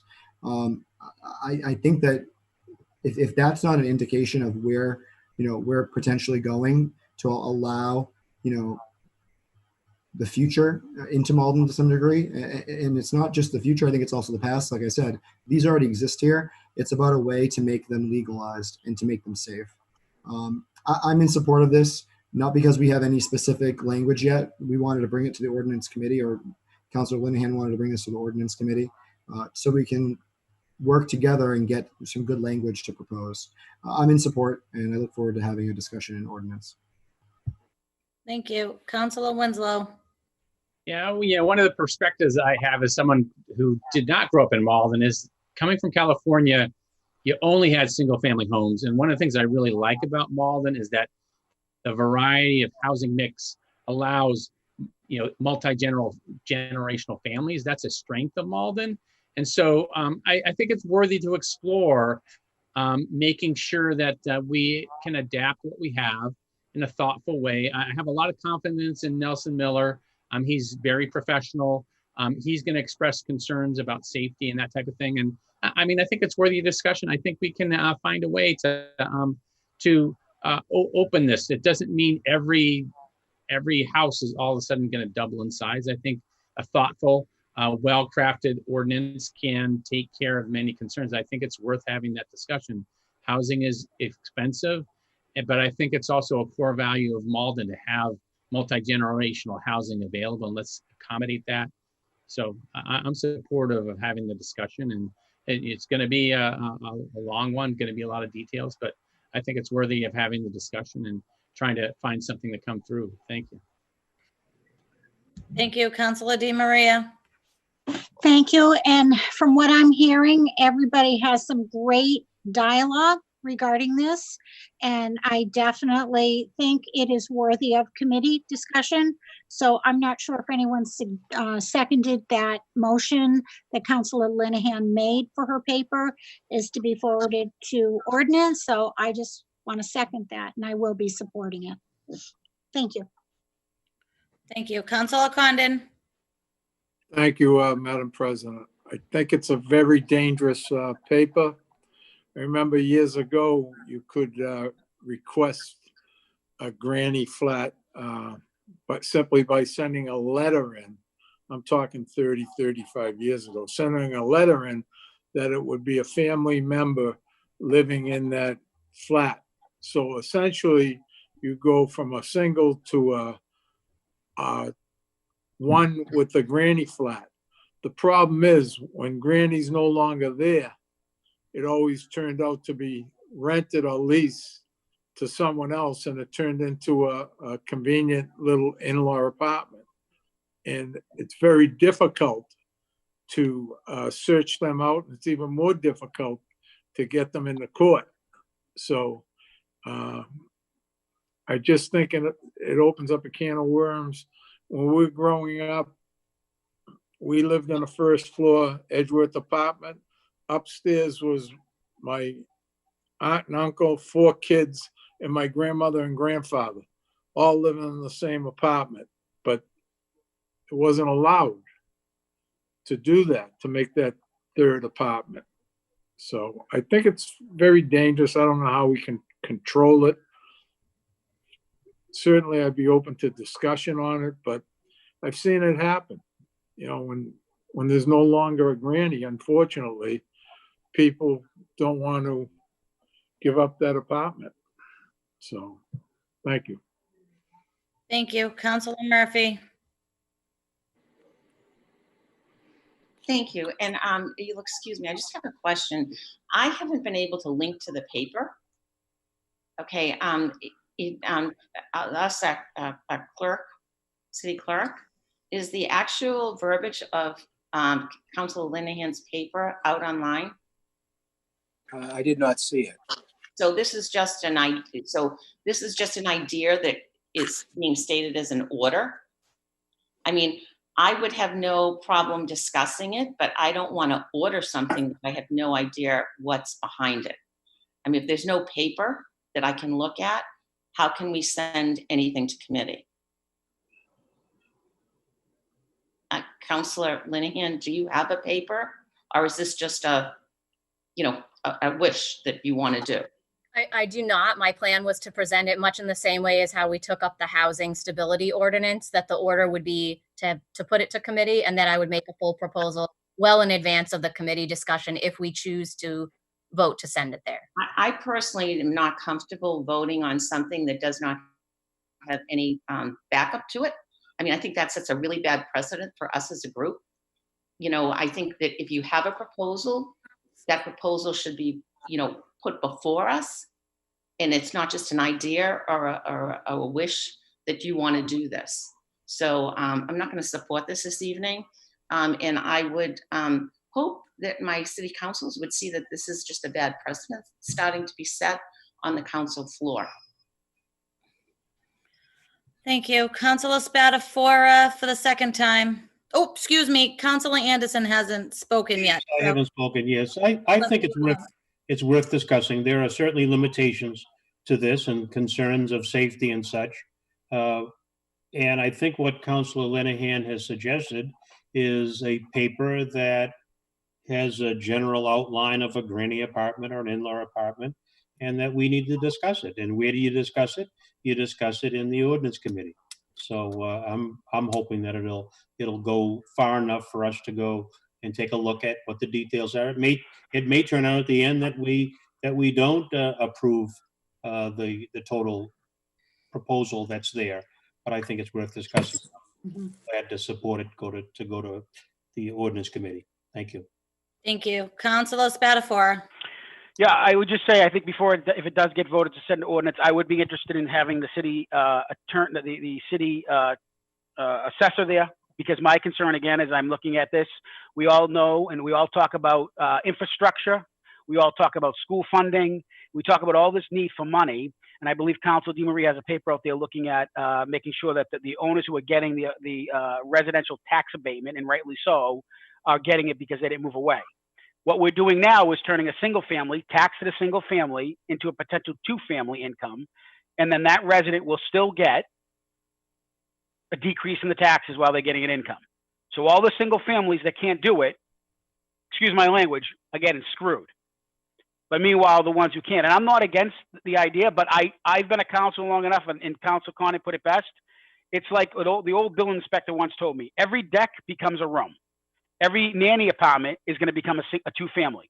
And I say this because if you look at the real estate listings, it is amazing what's selling out there, and they're illegal. And they're illegal because they can't become legal. And again, if you make these legal, it's a bad precedent, and then all your setback rules, everything else is not going to go away because everything is non-conforming as it is. It's all non-conforming. And the councilor, oh my God, I'm going bright. See what happens when I get him over? To Councilor O'Malley's point, I agree. You're probably looking at smaller houses downsizing. But the idea of putting a shed in somebody's backyard and not saying you're going to get the green space is not impacted is an outright lie. It's just a lie. It is going to be out. It's going to be there. I'm just looking out at future tax revenue, what's going on, and I just think it's the loophole that we have for apartment buildings. We all know as councilors they're not taxed properly, and I just think this is another way that can become good faith, completely understand, debate it in ordinance. But I know what's going to happen. These illegal apartments will never become legal because they can't, and the ones that have the ability to become legal are never going to change. They're going to be sold as two-family incomes, and I would bet $1,000 in that day one. Thank you, Madam President.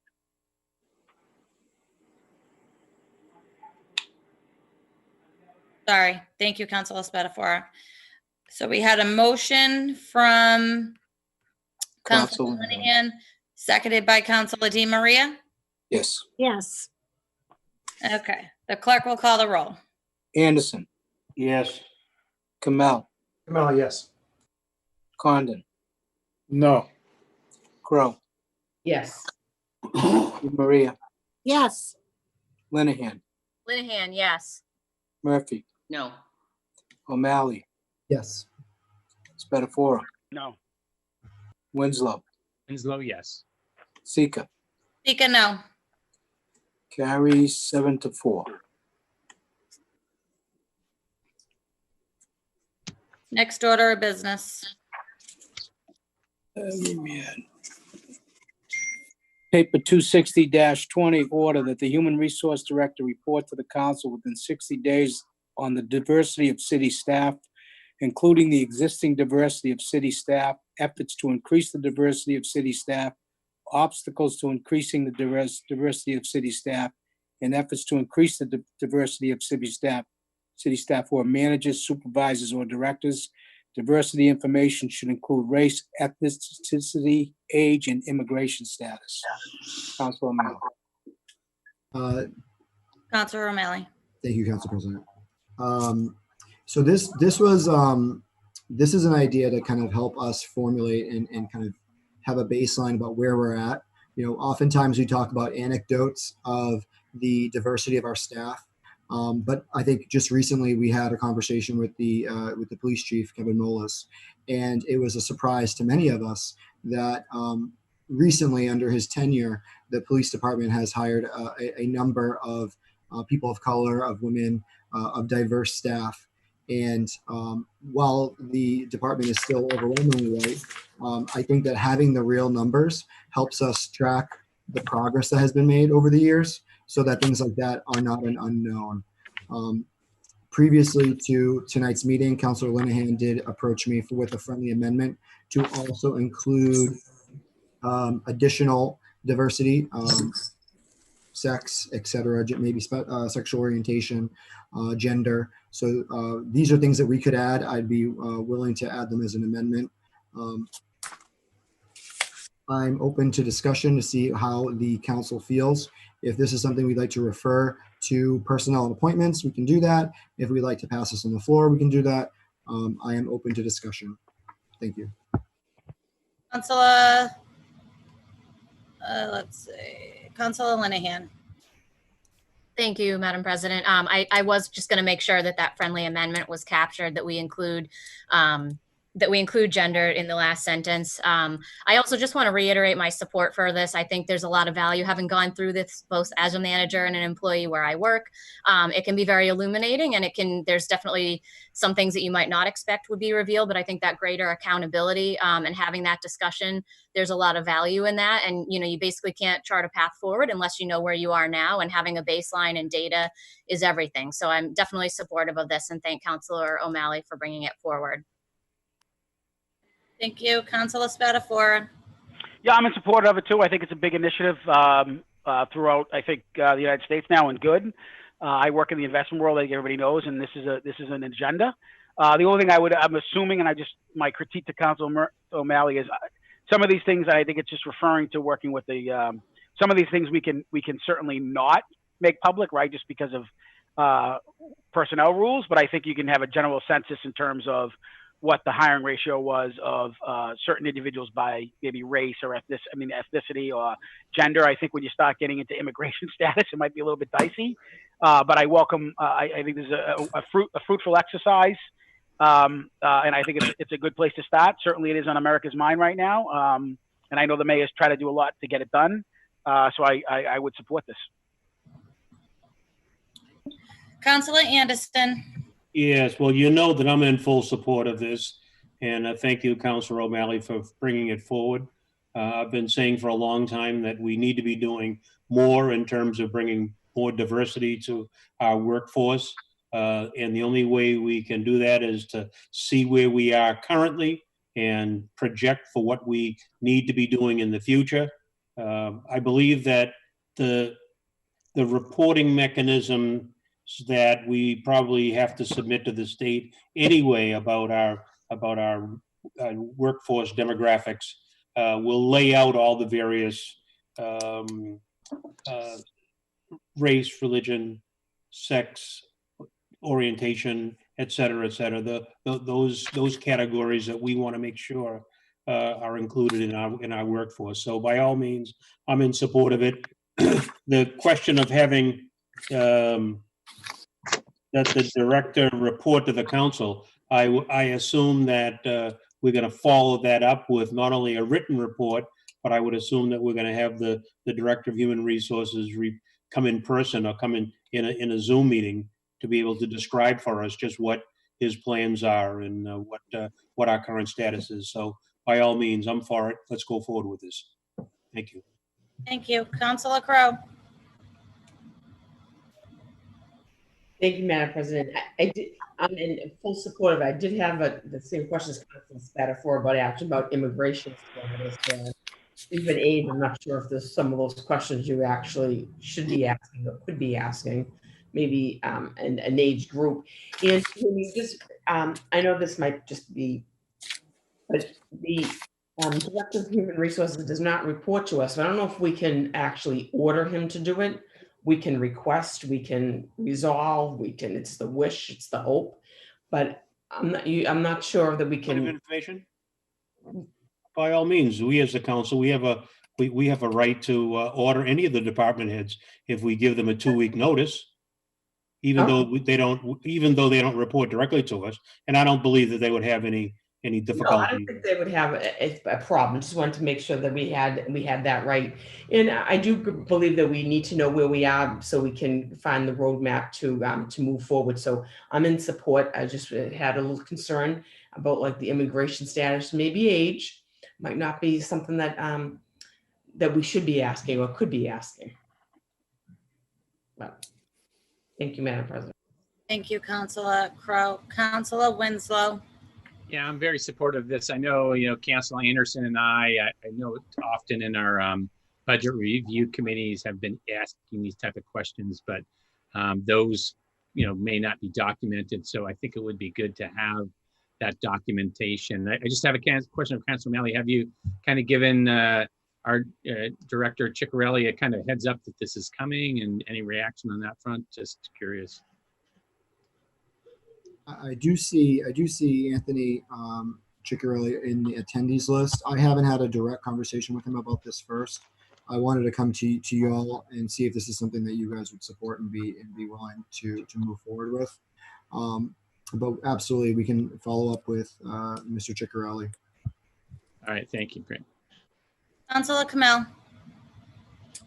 Yeah, not to be redundant, I agree with many of my colleagues tonight. This is something, if you can't measure it, you can't manage it. And we should make sure we are measuring these things and that we are keeping track of these and also giving it the airtime that it deserves in this body. It can make sure that everybody knows we think this is a legitimate issue and something that means something to us. I do want to make one comment on the privacy of the employees. Let's I don't know if we want to put it in the language or not, but let's make sure to let Director Ciccarelli know that where possible, anonymize that data. I know some departments are probably too small that you could sort of know exactly who you're talking about. But overall, some of this is a privacy issue. So let's just make sure we have a full understanding of that and not unnecessarily out people's information that they don't want to. But in general, this is we want to make sure that our government reflects the citizens and residents that it governs. So thank you. Thank you, Councilor O'Malley. I thank you all for the discussion. I just wanted to, if I could, through the chair, invite Councilor Linehan, or I can make the motion to amend the paper to also add gender and sexual orientation, and to add the caveat that Councilor Kamel just stated, which to anonymize the data so that we are not, presenting anyone's personal information. And if this is something that ends up needing to be provided to us, in executive session for whatever reason, if we find that out, then that would be something that we probably should do. But I think as a body, we should at least have a rough idea where we're at. So I appreciate the support of this. That would be my motion to amend. Councilor O'Malley, before you make that motion to amend, could you also include it to remove the 60 days on that paper? Because one of my questions was going to be if you've spoken to Mr. Ciccarelli regarding this paper, and you answered that when Councilor Winslow asked that question. Mr. Ciccarelli is actually scheduled to be on leave on Friday. I'm not quite sure how long that's going to be. He has a scheduled surgery set for September 11th. So I don't want to limit him and him not be able to perform this function for you within that 60-day period. So if you can just let's strike 60 days.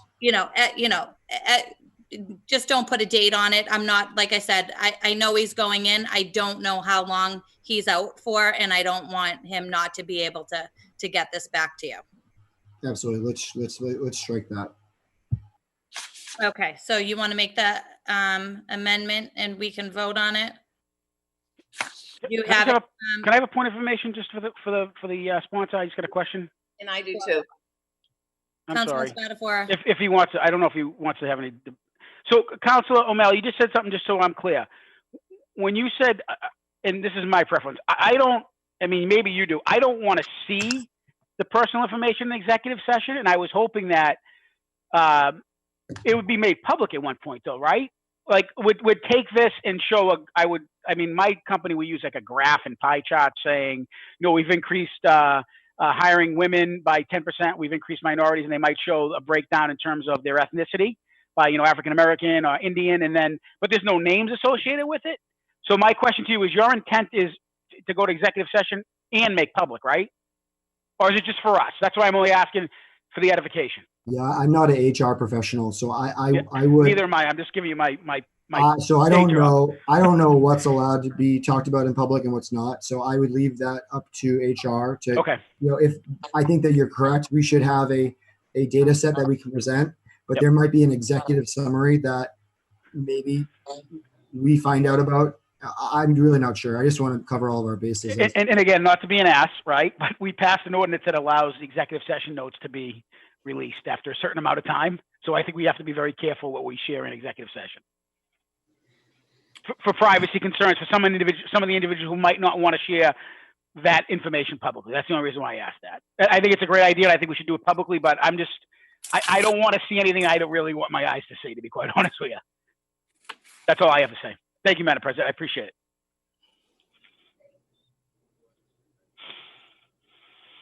Councilor Murphy. Thank you. I just had one. I know what I'm voting on. So are we talking about the entire city, or are we talking about the city excluding the school department? Oh, that should be everybody.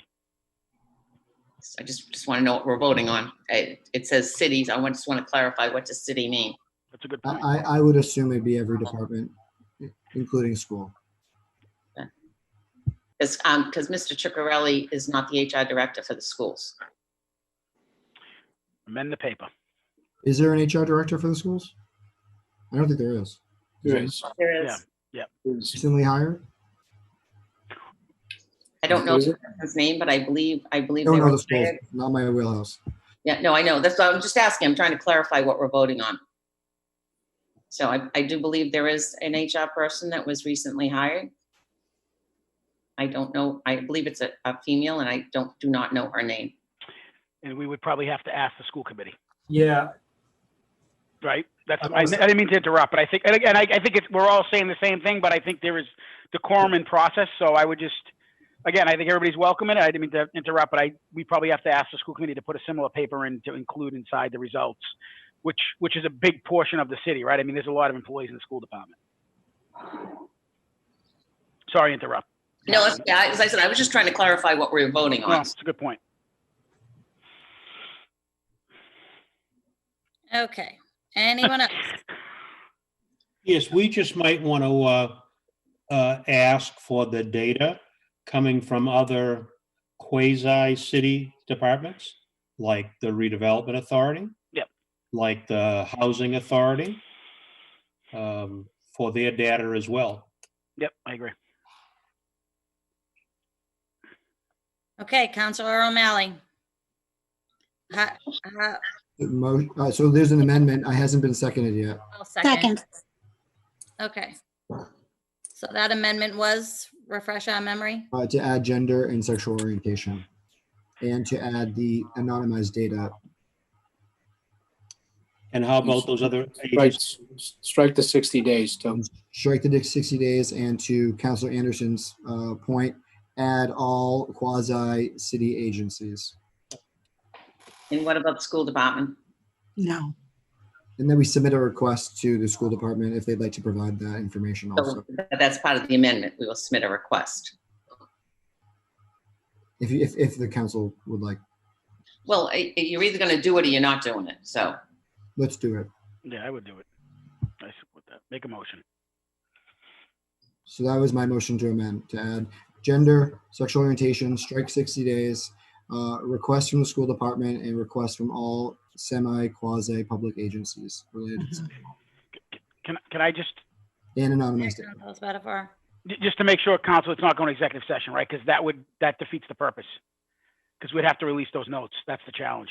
This doesn't go to executive session. No, I know, but I don't know if Council O'Malley wanted to look at an executive session for the privacy thing. I just don't know how we're going to get it without, we're going to get it and it's we're not going to get it anonymous, right? I'm just confirming because we have, right? We're not going to get it anonymously. We're going to get it in aggregate form so that we don't have names Okay. attached. to Okay, it. that's good. Okay. So I think, Councilor Spatafor, that Mr. Ciccarelli is not going to give us any information that we shouldn't have. No, I agree. I was only, Only going to give us what he can give us. Yeah, Everything else he That's a good he point. will keep. okay, that's fair. I was just, the only reason why I said that when Council O'Malley maybe just said it by mistake, he said if we have to look at executive session, and that just piqued my interest because if we get an executive session, at one point that becomes public, is my point. And I'm not saying we're trying to hide anything, but there are privacy concerns and there's rules that we have. So that's why it's like a chicken and the egg. We Yep. certainly want to have as much information as we can, but also within the privacy of the individuals. Yes, he will not share any information that he is not allowed to do so. So Perfect. we're asking for all of this, but we may not receive it all. Whatever he cannot share with us, he will not share with us. Okay, so City Clerk, do you have those amendments? I do. Okay, and we have a motion to amend by Councilor O'Malley, seconded by Councilor Linehan. The clerk will call the roll. Anderson, On the amendment, yes. Kamel, Kamel, yes. Condon, Condon, yes. Crow, Yes. Di Maria, Yes. Linehan, Linehan, yes. Murphy, Murphy, yes. O'Malley, O'Malley, yes. Spatafora, Spatafora, yes. Oh, Winslow, yeah. Winslow, yes. Sika, Sika, yes. carries 11-0. Motion to approve as amended, pass as amended. Do we have a second? I'll second. On Councilor O'Malley's motion to approve, seconded by Councilor Linehan, the clerk will call the roll. Anderson, Yes. Kamel, Kamel, yes. Condon, Condon, yes. Crow, Yes. Di Maria, Yes. Linehan, Linehan, yes. Murphy, Murphy, yes. O'Malley, O'Malley, yes. Spatafora, Spatafora, yes. Winslow, Winslow, yes. Sika, Sika, yes. passes 11-0. Next order of business. Paper 260, there's a correspondence from the letter from the mayor as well on this. Paper 261-20, order be it hereby ordained that the following proposed ordinance amendments be enrolled and ordained by the city council. Section 12.12.030, be it ordained that the table of use regulations, section 12.12.030 of the revised ordinances of 2020 be amended by establishing a new use category for short-term rentals.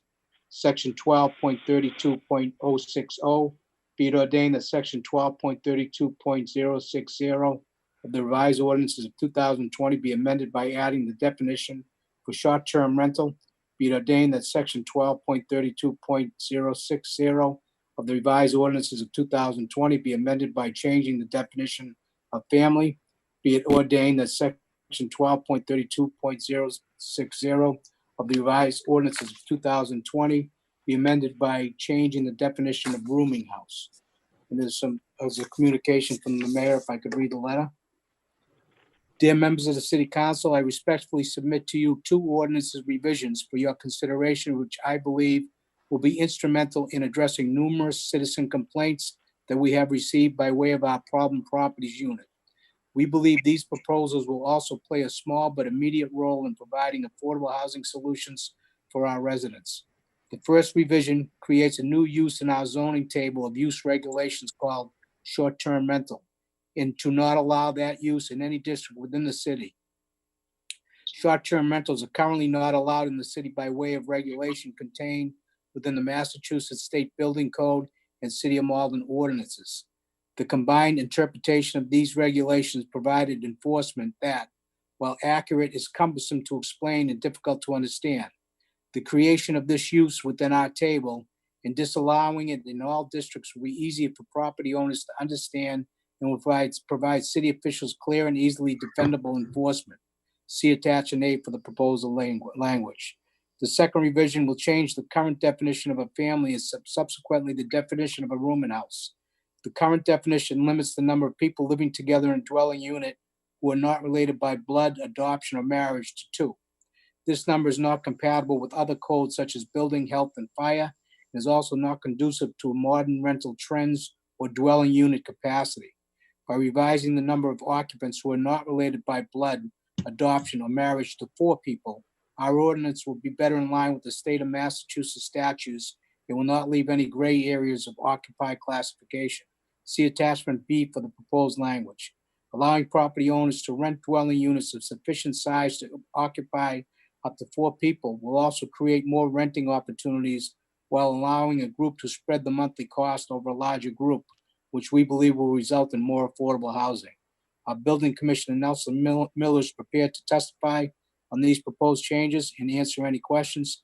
Thank you for your consideration. Sincerely, Gary Christensen, Mayor. Well, Stratafora. Yeah, if anybody has any questions, I did speak to the building inspector at length today, just as kind of, I know Gary, Council Christian did send a letter. I wanted to kind of get the street version, if you will. This is something that's been kicked around a couple times with inside the councils, and I know it's come up before us in terms of the state. The state says 5, we've had 3. Just practical terms, and Council Winslow, I did see your email in terms of there was a paper he had in ordinance with regard to short-term rental. This would again, talking to, I'm not speaking from my opinion, I'm just passing on what was said. This would not allow, so we'd create the category of short-term leases because there is really not one, it's this gray area. And then we would do the NA across all the tables to not allow the short-term rentals. As well as, you know, the 2 to the 4 right now, which the mayor's let us put forward. There's really a gray area for the 3 and 5, and there's a practical standpoint, obviously affordability, but also we know they're doing this now. Meaning, if it's a 4-bedroom apartment, they legally, based our ordinance, it says you can't, but they are doing it. So this will make those units become legal, but they still have to meet all the requirements: Board of Health, fire protection, and building, etc. And then. Again, just creating some state laws and guidelines. In the unrelated parties, the state actually has 5 and we have 3. So from a practical standpoint, if we ever wanted to go to court, if there was more than 5, our laws are just outdated and not realistic. So we have to change that, again, to protect not only the people living in these apartments, but certainly the neighborhoods that might have seen an increase in these types of uses. So this will just clean up some language. We'll send it to ordinance. We'll debate it like all the other papers. And I look forward to Mr. Nelson's testimony. But just wanted to give everybody a quick synopsis of the conversation I had with the building inspector regarding this. Thank you. Councilor Murphy. Thank you, and excuse me, you might have to hear my dog barking because he wants to go out at the moment. So excuse the wolf in the background if he starts again. I just want to say, you know, I said a couple of papers ago that when a paper is put forth, it needs to have some substance. Okay, and what you just heard, okay, was a paper that had substance. It had reasoning. It had areas that wanted to be changed. Okay, it had, you know, the reasoning behind it. And what I was trying to say to maybe some of the newer councilors were, just putting an order out there and having a wish, okay, is not the way we should be doing business. Okay, we should be looking at what it is you want to do if you're putting a paper forward, and you should be having some conversation with us on the floor as we sit here, okay, about why we should be sending it to committee. Okay, the mayor has put forth his reasoning. He's put forth, why he thinks it should go. Now, I think every paper deserves to be heard, okay? But I think we owe it to ourselves as a committee to make sure that we're just not throwing things on the docket. We have put some research behind it, that we have a thought process, that we can state our reasoning, okay? So I'm willing to send this paper to committee because I heard there's some reasoning behind it. There was a thought process that happened. And I whether I agree with the paper or not, okay, what I want to hear is that it's not just a wish. It's not just an idea that someone has not put any work into, that can't come to us and say to us, during a discussion, well, this is what I want to change in the ordinance. This is how I want to change it. This is why I think it should be changed, okay? And not that on the council chamber, we're going to debate whether you're right or wrong, but we at least know that you've put, some thought into what has happened, okay? So that's a little kind of digress a little bit from the paper, but I think it's very important. We had 2 papers that passed earlier tonight that didn't have any of that meat behind it. And that is our job. We are not here to just throw up something to see if it sticks to a wall. We're here as counselors to actually put the time and the due diligence in to coming up with why we want something, why it's good for the community, what the changes are going to be. So I'll get off my soapbox at the moment. Thank you for listening to me. Councilor Linehan. Thank you, Madam President. I definitely want to, just centering back on the proposals here, I'm glad to see these. I think they are a good attempt to kind of right-size ordinance to match the reality of how folks live today. I did have just one question, and I don't know if the sponsor could explain it or if it's something we should talk about in committee, but is there a reason why we need a family definition at all? Why not say household? Is that state law that we have to have a definition of a family? I'm just curious. I'll be honest, in full disclosure, even to Council Murphy, I didn't write this. This was on the mayor and Nelson. I believe, and I will qualify. I think the state says unrelated parties, of family. I think they use that term, but we can certainly debate the characterization of that body. Whatever standard is fine. I know we're matching the state law, so I don't know. I wrote down family as well after I talked to him, maybe, but again, we can certainly look at that when we have the meetings. Councilor Spatafora, really fast. Wouldn't that also pertain to our ordinance where it says no more than 2 non-related adults? They use the term blood, right? Blood related, right? I believe in one of the others. Yeah. So there's 2 things. Yeah. Anything less than anything that was, and I'm probably going to confuse it. I think we had 4. We had 2. State had 5. Family is defined by the local ordinance. I believe that's the term local that's used in the local ordinance. I think it has to do with our ordinance. Yeah. Linehan, and our ordinance states that no more than 2 unrelated blood adults can live together. I think that's. I think it's ambiguous. I mean, we can look at it, but I just think that's the terminology. We're just carrying it over and updating that. Yeah, that's fine. I had asked a little bit yeah. to the building commissioner, and I'm satisfied with the explanation of what we have now and why we need to update it. I just didn't know if that term was important or whether it was unrelated household. If we have to define what a family is, it feels a little old-fashioned to me, but we can have that conversation down the line.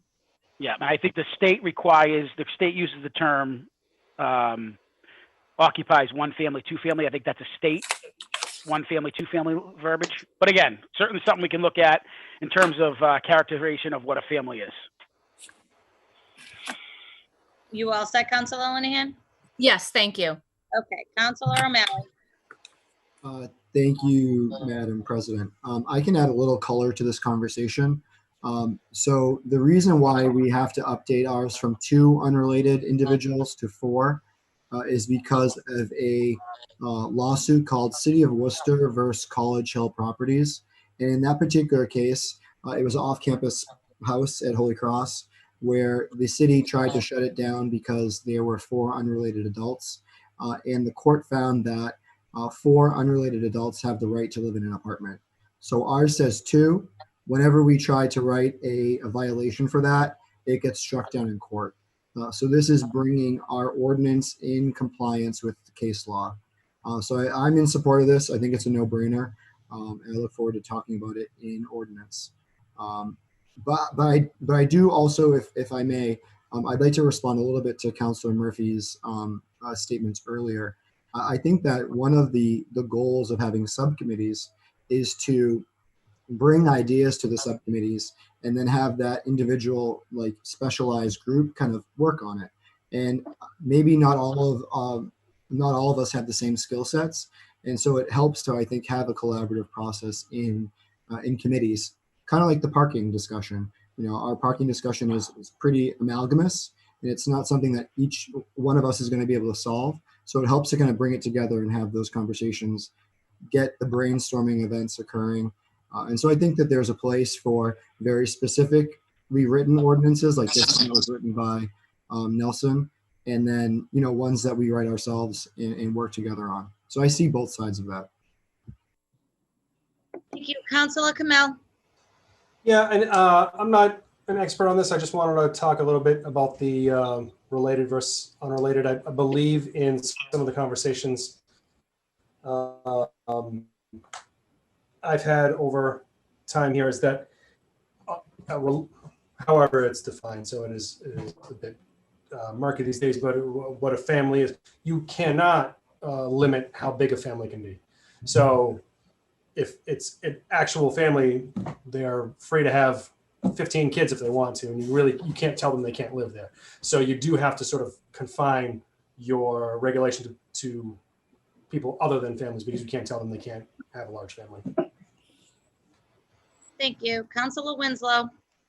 Yeah, I'm glad the mayor is forwarding this paper. I mean, I think it does add some clarifications that we need to that are outdated in our ordinances. Councilor O'Malley spoke to, and it is. I did introduce a paper last January because there is a short-term rental law at the state level that allows taxes to be collected, and I think then we did get pretty clear feedback that people and the council were not interested in allowing short-term rentals. So it's good to see this follow-up. And I know it is an issue that comes up constantly.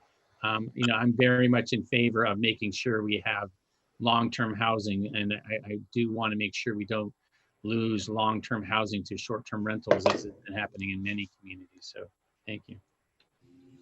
Thank you. Councilor Spataforos. Oh, Councilor Crowe, sorry. Sorry, I had a little problem with my my video here. So I'm absolutely in favor of this. I actually introduced a paper a number of years ago around the definition of family, and it is two unrelated by blood, marriage, or adoption. And it was soon after the case that Councilor O'Malley just mentioned that I had put in the paper, and it was no one wanted to look at it at that time. So I do think that it's time coming. We have some, you know, larger houses. It is, you know, that having only 2 people being able to occupy places, you know, is a little bit restrictive. So I am in 100% in agreement for these 2, and I do sit on the PPU, and these are the issues. It's a lot over occupied. It's not that it's, I mean, and there's like 3 people, but some of the neighbors are not happy with it. And even the short-term rentals, I had one across the street from me, and you know, it wreaked havoc in the neighborhood. So I'm absolutely in agreement with these 2 papers and look forward to discussing them. Thank you. Councilor Spatafora, you have a motion? Yeah, a motion, but just to clarify, just so everybody understands, so the when we use the word family, we are talking about the definition of a family of unrelated people. Council Kamel pointed out, not related. So we're looking at the definition of a family. I know it's counterintuitive, but that's how it's worded. So it's unrelated people that can we're fixing. So we had 2. Look at my notes. We had 2. I just want everybody to understand, and I think everybody's supportive. We have 2 boarding houses, say 5. There's nowhere between that 2 and 5 number. that gray area, which is technically illegal right now, but we know realistically they're being used. So this will allow us to certainly right size that ship. And again, we're not increasing, we're not going to make them automatic 2 families or 3 families or 4 families, and they still have to abide by all the local guidelines, meaning building, Board of Health, they have to number square footage and fire. So just to clarify, it's probably already happening. We're making it legal so that we can have some enforcement and making sure people have a safe place to live in terms of that. Just, again, I think everybody's supportive. I just wanted to clarify. Thank you. Yep. So on Councilor Spatafora's motion, do I have a second? Second. On Councilor Spatafora's motion, seconded by Councilor Di Maria, the clerk will call the roll. Anderson, Anderson, yes. Kamel, Mel, yes. Condon. Condon, Condon, yes. Crow, Yes. Di Maria, Yes. Linehan, Linehan, yes. Murphy, Yes. O'Malley, Yes. Spatafora, Spatafora, yes. Winslow, Winslow, yes. Sika, Sika, yes. carries 11-0. Next order of business. Paper also has a communication from the mayor. Paper 265-20, order that the sum of $1,200,000 is appropriated from available general fund free cash for the purchase of covered trash and recycling toters for all eligible households in the city of Malden as determined by the city of Malden ordinances. And the paper reads, dear members of the city council, as you know, we submitted a budget in May that utilized the governor's budget proposal at the baseline. With the House and Senate unable to engage in the typical budget process given COVID-19, we were left to make a judgment call in anticipating just how much would be cut from the governor's proposal. As a result, we made an allowance for that number to be $4.17 million.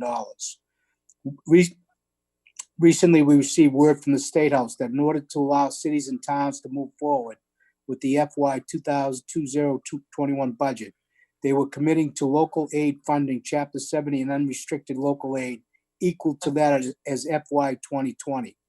As relates to the governor's initial proposed budget for FY 2021, this represents a cut of $2.6 million. The governor and legislature will engage in continued budget talks later this year on items such as charter school reimbursement and circuit breaker reimbursement as they still remain up in the air. It's likely that the state is waiting to see what plays out at the federal level regarding stimulus aid to cities and states, which will ultimately help guide them toward their final budget. Until then, we will continue to operate under the approved budget and credit our finance team for the early planning that prevents us from having to readjust with cuts to the governor's initial budget. You may also recall that back in February, we had submitted a proposed ordinance change related to our solid waste program. The ordinance committee began holding meetings to discuss the proposal. To recap, the proposal called for the following. Each qualifying resident will be provided 2 35-gallon official city barrels, one for recycling and one for trash. A move to single stream recycling system and the implementation of an optional trash tag system, which would allow residents an alternative to purchase of blue bags. While of course much uncertainty remains around the financial impact of COVID-19, this initiative is one that impacts the quality of life of many of our residents. As such, while the paper and ordinance remains an active paper, I am sending down an appropriation request to enable us to move forward with the ordering of the barrels. There is, of course, a lead time associated with the production of 32,000 barrels and the need to negotiate the necessary changes to the JRM contract. But an agreement on appropriating funding for the barrels will provide evidence of the consensus needed to move forward with those steps while the ordinance itself is vetted in committee. Like you, I look forward to a COVID-19 free future. In the meantime, I'm hopeful that we can move forward on this important initiative despite the continued uncertainty. Sincerely, Gary Christensen, Mayor of Malden. Any questions? Councilor Kamel? Yeah, I I won't be redundant on much of what the mayor said in his letter. I will say that I'm going to make a motion to refer this to Finance Committee and would ask that I'll be asking the administration to send folks to answer more detailed questions on this should the committee want to ask those. And I would encourage my colleagues to on the council to get in touch with me if they have specific questions they would like me or specific agenda items, details of the agenda they'd like me to include in that. So motion to refer to finance. Second it. Can I just have a discussion on the motion? One second, Councilor Spatafor, I have a few hands up. Councilor O'Malley. I'm glad to see this back on our docket. I think it's definitely worth the discussion. I think that for me, I think I've said this publicly. I think that we were approved for a grant, and if we can kind of maximize the grant at the least amount of cost for us, I think it'd be great. And it's better understanding the financial impact that this will have, as we go into an uncertain future is going to be important. Thank you. I second that motion. Okay, Councilor Di Maria, you're next. Now, thank you, Madam President. I raised my hand, took it down. I thought we were voting it tonight, but I'm very supportive to send it to committee, and I'll hold my questions as I join the Finance Committee as a member. Thank you. Councilor Spatafor, go ahead. Yeah, I just wanted to remind everybody too is we already have a paper in ordinance for the trash change. So as soon as Council Kamel feels like he's ready to vote that out appropriately, we will take the appropriate Carolee burn to look at this. There's a lot of stuff in ordinance, so I'm not saying I don't think it will pass, but we'll try to coordinate your meeting, Councilor, so we can start working with the mayor's office on because the ordinance needs a big refresh. And probably, I don't know if there's going to be public meetings, but that's probably a little bit of a heavy lift, and we'll have to do that off Tuesday nights, just as an FYI, just in case everybody didn't realize there's an ordinance change that has to go along with this, but it's already in committee.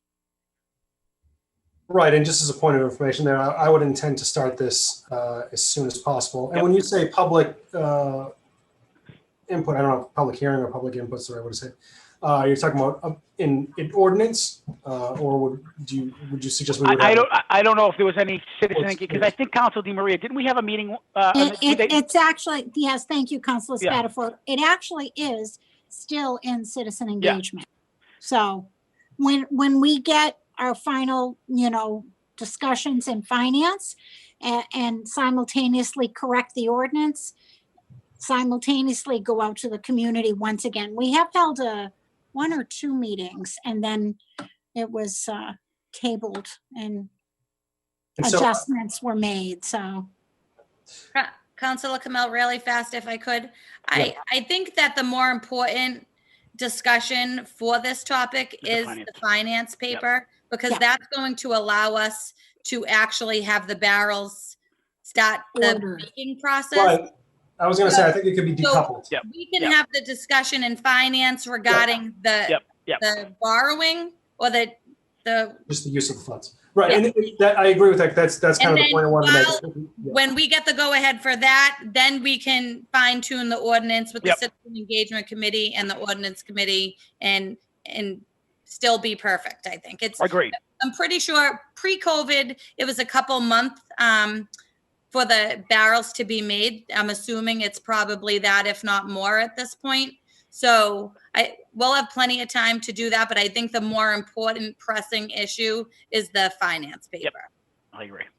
Right, and I think it can be decoupled and acted upon before we finish the ordinance, which is exactly the point I wanted to make. Yes. We need the money in order to be able to change the program and get the barrels and change the ordinance. So I was just pointing, it was a two-part process. That's why, because some members on the finance are also part of ordinance. So that's why I want to make sure that everybody realizes there's two things going on at once. And we can certainly let the finance committee go first, and we will take it up as soon as we know it's going to be voted. Great, thank you. Councilor Murphy, you're next. Thank you. Just trying to unmute myself. This is something that we all should be focused on, because when I know a lot of us say we get calls on a lot of things, but over the last decade, I have to say this is the topic that I have received the most amount of calls on. And I believe we have finally come up with a solution that works well to help folks who want a barrel, who still want to use a bag, etc.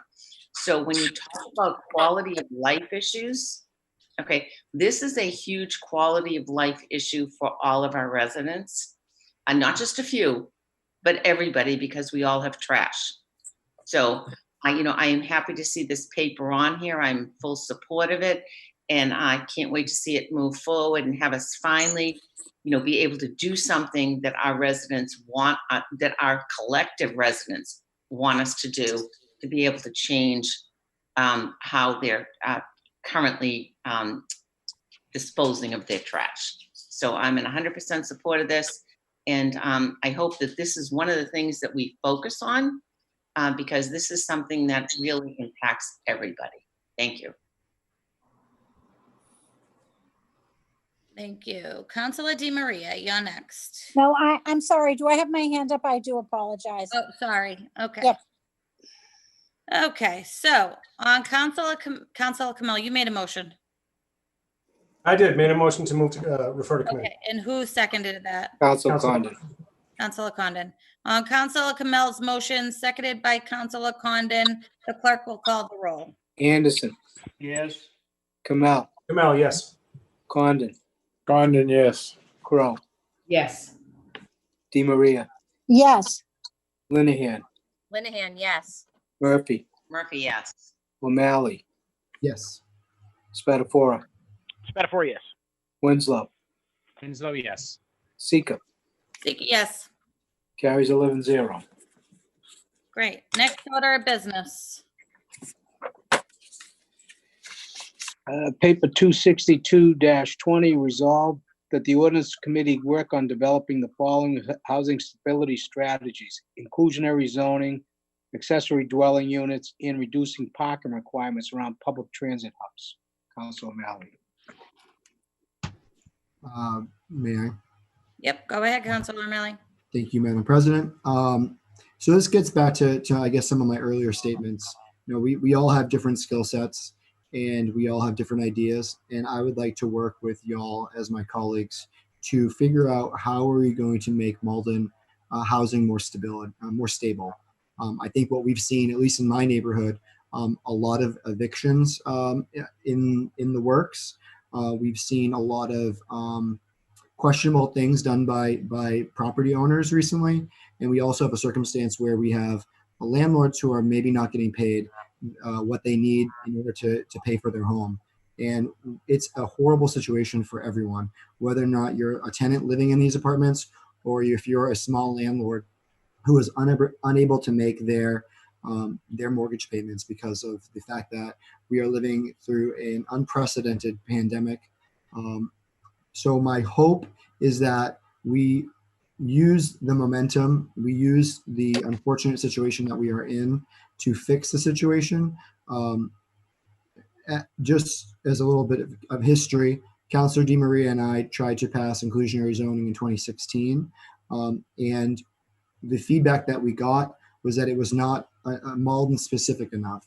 And so I think what we would like to do is make sure that we craft an ordinance together that is very specific to Malden, and it is more cohesive and it's more strategic in how we make our housing stock work for our community and provide more stability. I would hope to pass this or refer it to ordinance for further discussion. I think that time is kind of the essence because we've gone through a lot the last 4 years, and I think what we've realized, or what we're going to realize as these foreclosures and as the evictions start to happen once the ban is up, we're not housing stable, and we have a lot of people who are living on the edge, and we should do the best that we can do to make sure that that is not the case the next time this happens. I appreciate your support, and I'm open to discussion. Thank you. Councilor Spatafora. Council, so there's a project, I just don't know if you're aware. So Councilor Winslow and myself are actually already on a committee right now looking at inclusionary zoning, and we actually had several meetings and I will let Council Winslow, because I know he's been an advocate of this too, but I'm not saying I want to support this, but I just don't know if we'd want to.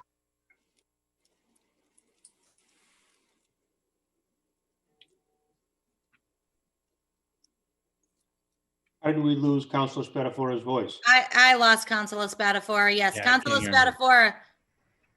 We can't hear you. You're just, oh, it's still going. Councilor Spatafora, we lost you.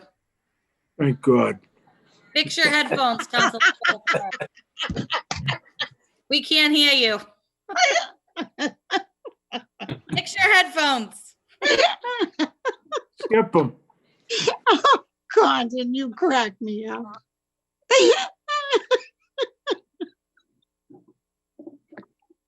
Oh, my God. That was the best comment all night. What happens? I don't think he knows what happened. Is he still talking? Maybe his headphones died. The Bluetooth. We still can't hear you. Nope.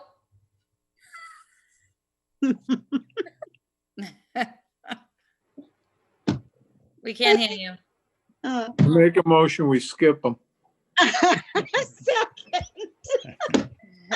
Okay, Councilor Winslow, let's try you. Yeah, as Councilor Spatafora was saying, MRA is following up. We had the housing production plan that was produced. One of the results of that was to develop a proposal related to inclusionary zoning, so that we actually have some very top professionals looking at that and doing what Councilor O'Malley talked about, trying to find the Malden specific thing. I mean, it's hard because the market is, who knows where it's going to go, but we're doing the best we can. So in some ways, I feel it's a little, that part is premature. We do have the accessory dwelling units things that we just voted to move forward to committee ordinance. I'm fine working on that. And, we have been working on parking. So I guess I'm concerned it's a little bit all over the place that, and I don't quite understand. I know Councilor Mel really focused on people living on the edge, and inclusionary zoning and parking things. They're all about future development, and with the uncertainty with COVID, I don't know how much that's going to be happening. So, I'm a little, it's great to work on things, but I feel it's not quite developed enough, and I know I felt, at least with accessory dwelling units, that's one topic. It's more specific. I just feel like this is three things, and we have a couple irons in the fire. So I just, we can always refer to committee, but I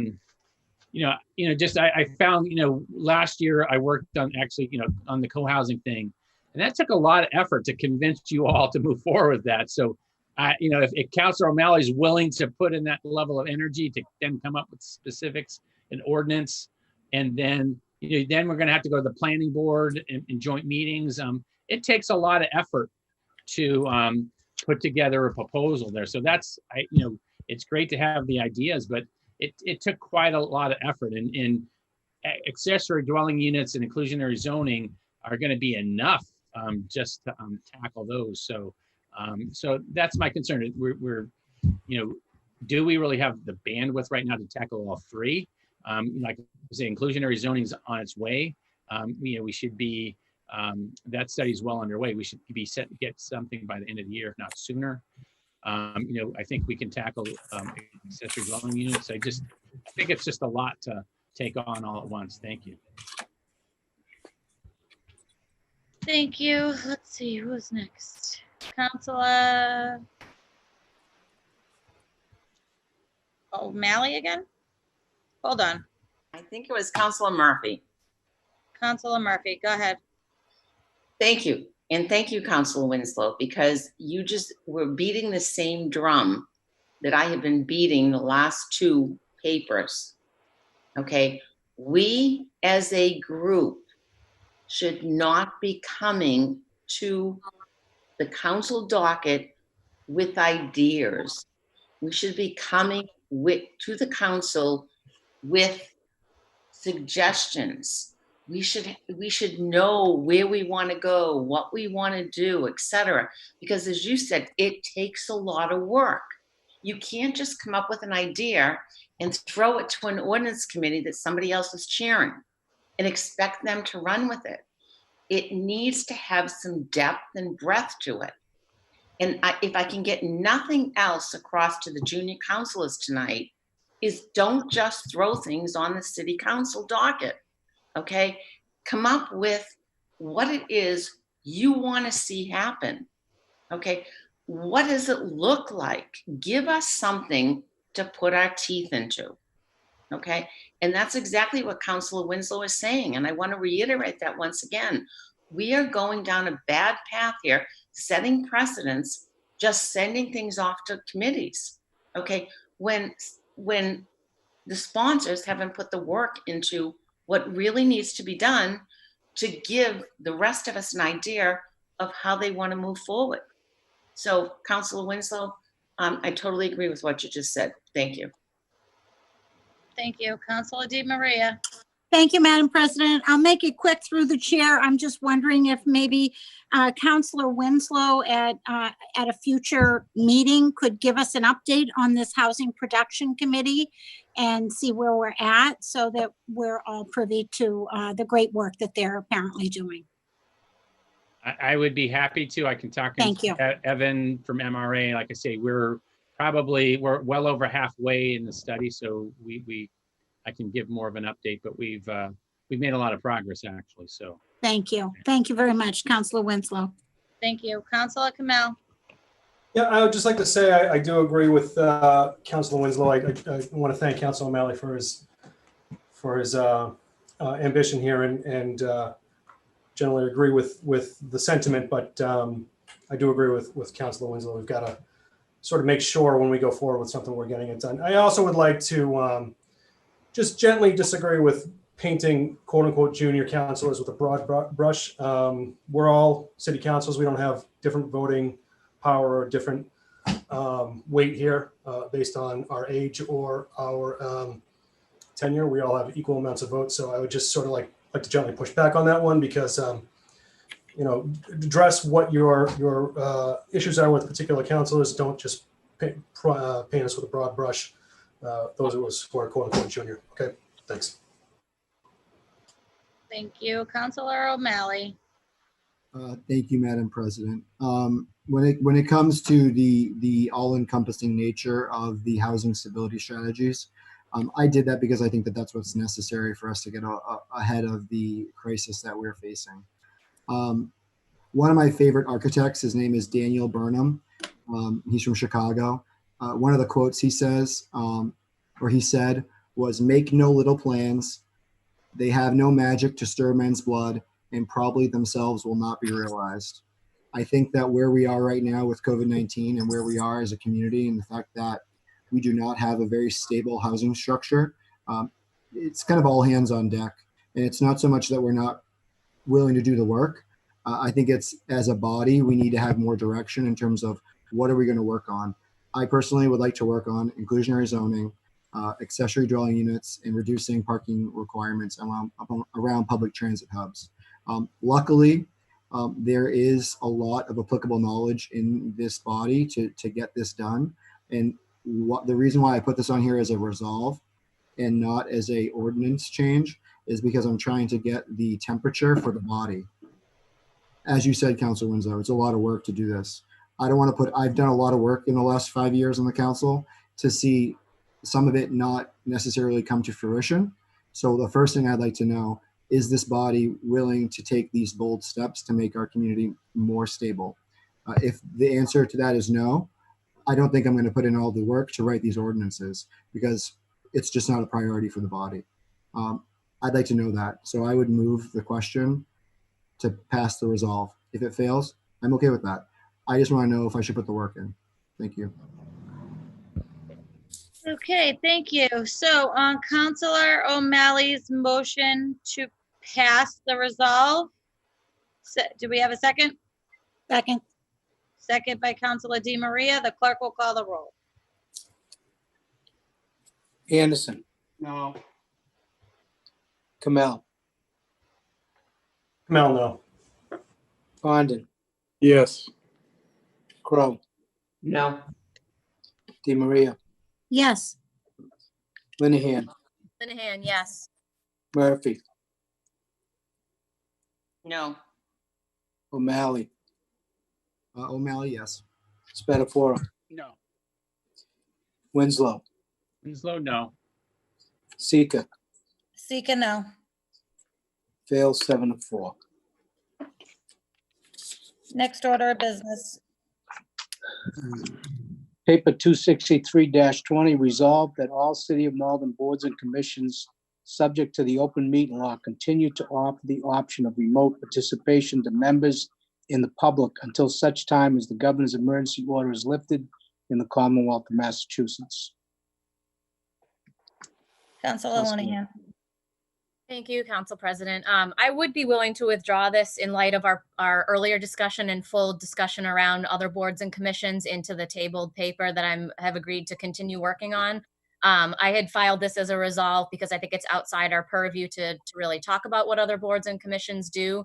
And I did speak to Director Webb a little bit about this, and I think his preference, at least based on the data right now, is to be supportive of the notion of this resolve, and that, perhaps when we talk about city boards and commissions, we can give the option of having, the presenter be live and the audience be elsewhere, or that there's various things at our disposal that we could explore doing so that we allow some remote participation without, violating the physical distancing. But again, I think I'd like to withdraw it in light of our previous conversation and take it up later when we talk about the order related to virtual meetings.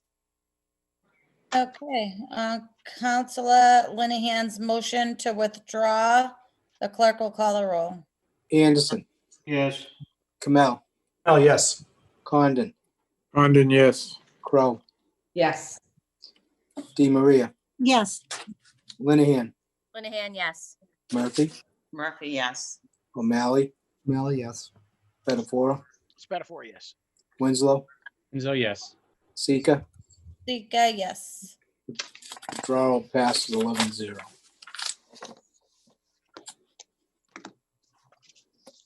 Okay, so would anybody like to entertain taking the paper off the table for me?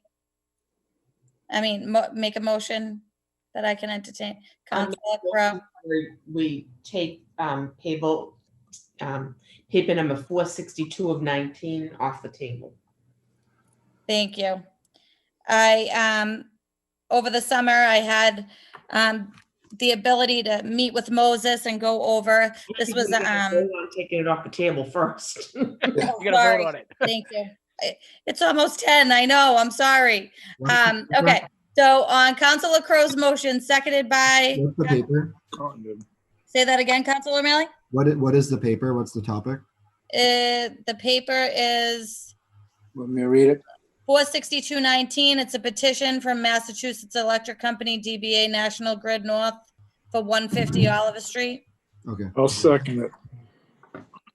On Councilor Crow's motion, seconded by Councilor Condon, the clerk will call the roll. Anderson, Yes.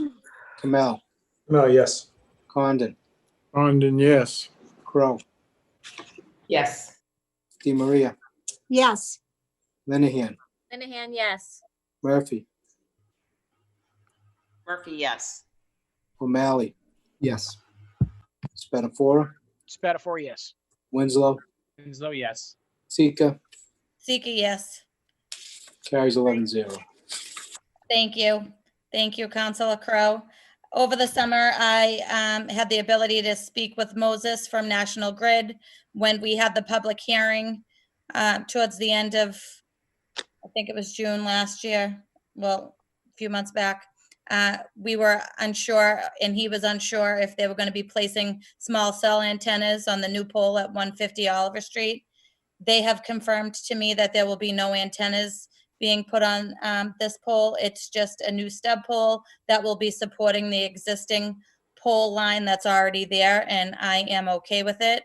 So I'm hoping to pass this petition this evening so they can install the new pole. Do I have a motion to approve? Motion to approve. Counselor Winslow, seconded by Condon, Condon. On Counselor Winslow's motion, seconded by Counselor Condon, the clerk will call the roll. Anderson, Yes. Kamel, Mel, yes. Condon, Condon, yes. Crow, Yes. Di Maria, yes, Linehan, Linehan, yes. Murphy, Murphy, yes. O'Malley, Yes. Spatafora, Spatafora, yes. Winslow, So yes. carries, Sika, Sika, yes. carries 11-0. Great, thank you. I'd be willing to entertain a motion for, Counselor Winslow. Go ahead. Well, personal privilege, so. Oh, hold on one second. We Okay, need yeah. to suspend rules to allow Okay, public sure. comment. All right, so I'll wait then. Okay. Okay, would you like to make the motion to I will suspend? make the motion to suspend rules so that we can hear public comment. Okay, do we have a second? I'll second. Okay, on Counselor Winslow's motion, seconded by Counselor Linehan to suspend docket rules for public comment, the clerk will call the roll. Anderson, Yes. Kamel, Yes. Condon, Condon, yes. Crow, Yes. Di Maria, yes, Linehan, Linehan, yes. Murphy, Murphy, yes. O'Malley, O'Malley, yes. Spatafora, Spatafora, yes. Winslow, Winslow, yes. Sika, Sika, yes. rules are suspended. Great. Do we have any public comment to be read in, Yes, we do. go ahead. It was received today at 11:15 a.m., which is before the deadline for public comment. Dear Clerk Lucy, I respectfully request these comments be read into the record during the public comment section of the September 8th City Council meeting. These comments relate to file 237-20 on the September 8th City Council agenda. I would like to congratulate Rachel Running on this appointment to the Community Preservation Committee. Recent research has revealed important considerations related to CPC membership. Malden City Charter, Section 20 and 21, includes the requirement for a board and park commissioners. The charter states there shall be established within the city of Malden a board of park commissioners consisting of 5 persons appointed by the mayor with the approval of the city council who shall hold office. According to Section 5 of Mass General Laws, Chapter 44B, ACA State Law on Community Preservation, the Community Preservation Committee shall include 1 member of the Board of Park Commissioners. It appears that there has been a lapse in appointments to Malden Board of Park Commissioners. Additionally, there may be inconsistencies between the city's CPC ordinance and the charter. At the present time, as a result of Malden's implementation of the Community Preservation Act, appears to conflict with the requirements of Mass General Laws 44B and Malden's own charter. I respectfully request that any future council appointments to the CPC be deferred until such time as a board of park commissioners is established and has designated 1 member to join the Community Preservation Committee in accordance with Malden's charter and Mass General Laws 44B. It is my understanding that the Committee on Charter Revision, the Ordinance Committee, the Community Preservation Committee, and other city officials have recently been notified of this. It appears there is a clear and ready path forward to bring about a timely resolution and remedy. Thank you for your further consideration and review. Sincerely, Brian DeLacy, 1 Earl Street, Malden, Mass. Great, thank you. And next order of business. Dr. Desclair. Counselor Winslow, you had your hand up first. Yes, okay. Premature, but I wanted to congratulate Senator Markey on his win in the Democratic primary and everybody in Malden who made sure our local senator stayed on for Washington. I think that's a great victory for Malden. And I always was saying to people that you can take the Ed out of Malden, but you can't take the Malden out of Ed. So I appreciate that we're going to have a Maldonian in Washington representing us. I don't know if Councilor O'Malley was going to cover this too, but I know there's a community cleanup day scheduled, I guess just sort of nationally on September 19th. So I'm going to be down on the Northern Strand Trail at 9 o'clock on the 19th, and I can hand out bags and that type of thing to people want to clean up down there. And then just wanted to let people know Malden Neighbor Help a Neighbor has raised over $11,000 through its GoFundMe page. So great work, and thank you to all the donors there. If you want to donate, go to MaldenNeighbors.org and just sign up through their donation page. So great to see Maldonians coming together to help Maldonians, and so many things. My wife and I have been out the last few Fridays delivering food set up by Greater Malden Asian American Coalition. So just great to see Malden folks helping Malden. Thanks. Thank you. Counselor O'Malley. I was just gonna let you know that it looks like someone entered a public comment request in the question and answer. They said they It would was like at to- 9 o'clock, though. We can't accept it at 9 o'clock. well, because they came to the meeting. Excuse me? You know what I mean? Like if they, if they came to the meeting, they would request it, right? It has to be requested before the meeting starts, though, not 2 hours into the meeting. We also didn't have it on the docket. I understand, but we can't change the rules. I don't know. It was just one person. I just thought, James looked like they wanted to talk about something. So that's all I had. Thank you. That's it. Counselor Linehan. Thank you. I was actually going to announce a park cleanup at Amridge on the last Saturday of September, but thinking about maybe moving that if there's a National Park Cleanup Day. So I guess I would say to anybody who's interested in helping, maybe reach out to me. We can nail down a date. I know I've had a lot of eager volunteers who've been asking when they can get out there and help clean up the pond and Amridge and this kind of the whole surrounding area, the median and a lot of the grassy strips there. So be in touch with me if you'd like to take part. Maybe we can figure out which date works the best for the ward. Yeah, and forward that to me, Amanda. I'll put together kind of a list that I've done in the past. So Awesome. Thank you. forward that to me, and I'll be happy to get that out and get it on the city website. Great. Okay. Great, thank you. Counselor Crowe. Thank you. You skipped over me, but that's okay. So, Counselor, like sort of Winslow's point, I just want to let around Malden neighbors, other neighbors, that tomorrow is a big day. Tomorrow we actually will launch the first phase of the Malden Together Fund. In May, around May, Akola, and I cannot remember her last name at the moment, from Malden Neighbors Helping Neighbors, approached me to see if I could help them set up through the United Way, a Malden fund.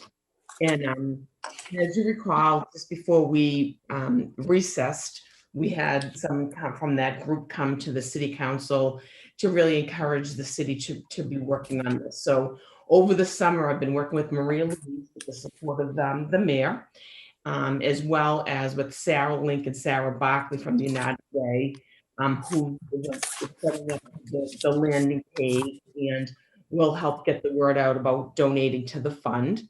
So I'm really grateful and got to give credit to all the neighbors helping.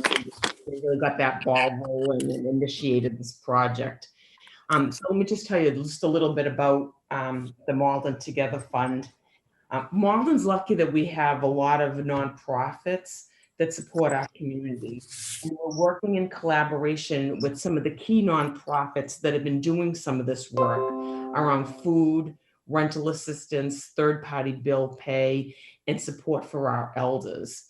We'll be working with the YM in their food pantry, Bread of Life for Meals, Mystic Valley Elder Services, Just to Start, who has been working with the rental assistance program.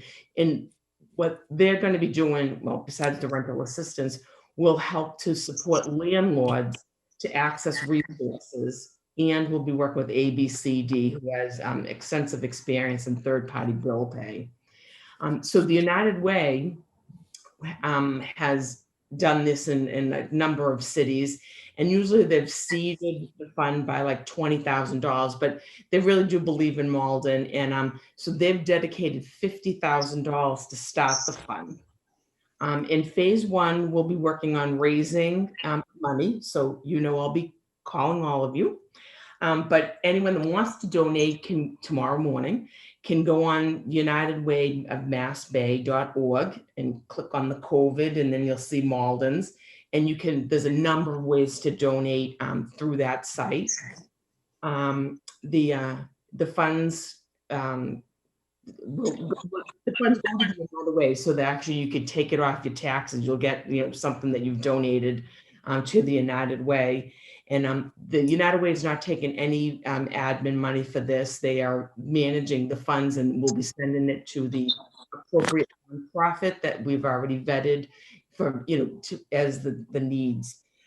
Malden residents can access the funds for housing expenses, utility assistance, emergency food and supplies, childcare, and other basic needs.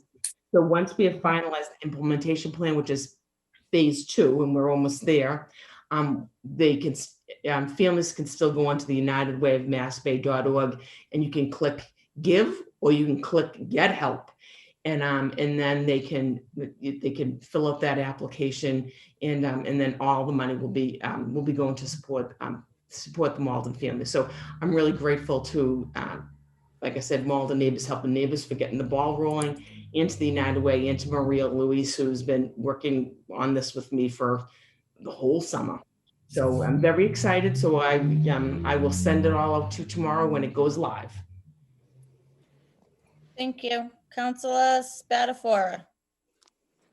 Thank you, Madam President. I was just actually looking at something. So just to piggyback off Councilor, it's more of a question, I think, Councilor Crowe. So it's going through the United Way, correct? Did I hear that right? Yes, the money Yeah, goes. you might want to mention or at least research. I know the United Way, my company, is a big supporter of that as well. Matching corporate donations. So if your company has any involvement with United Way, usually you can pick down a drop-down menu, and you can get a company match. So it might be worth looking into at least advertising that. I know that Tomorrow I will work with them. Even better.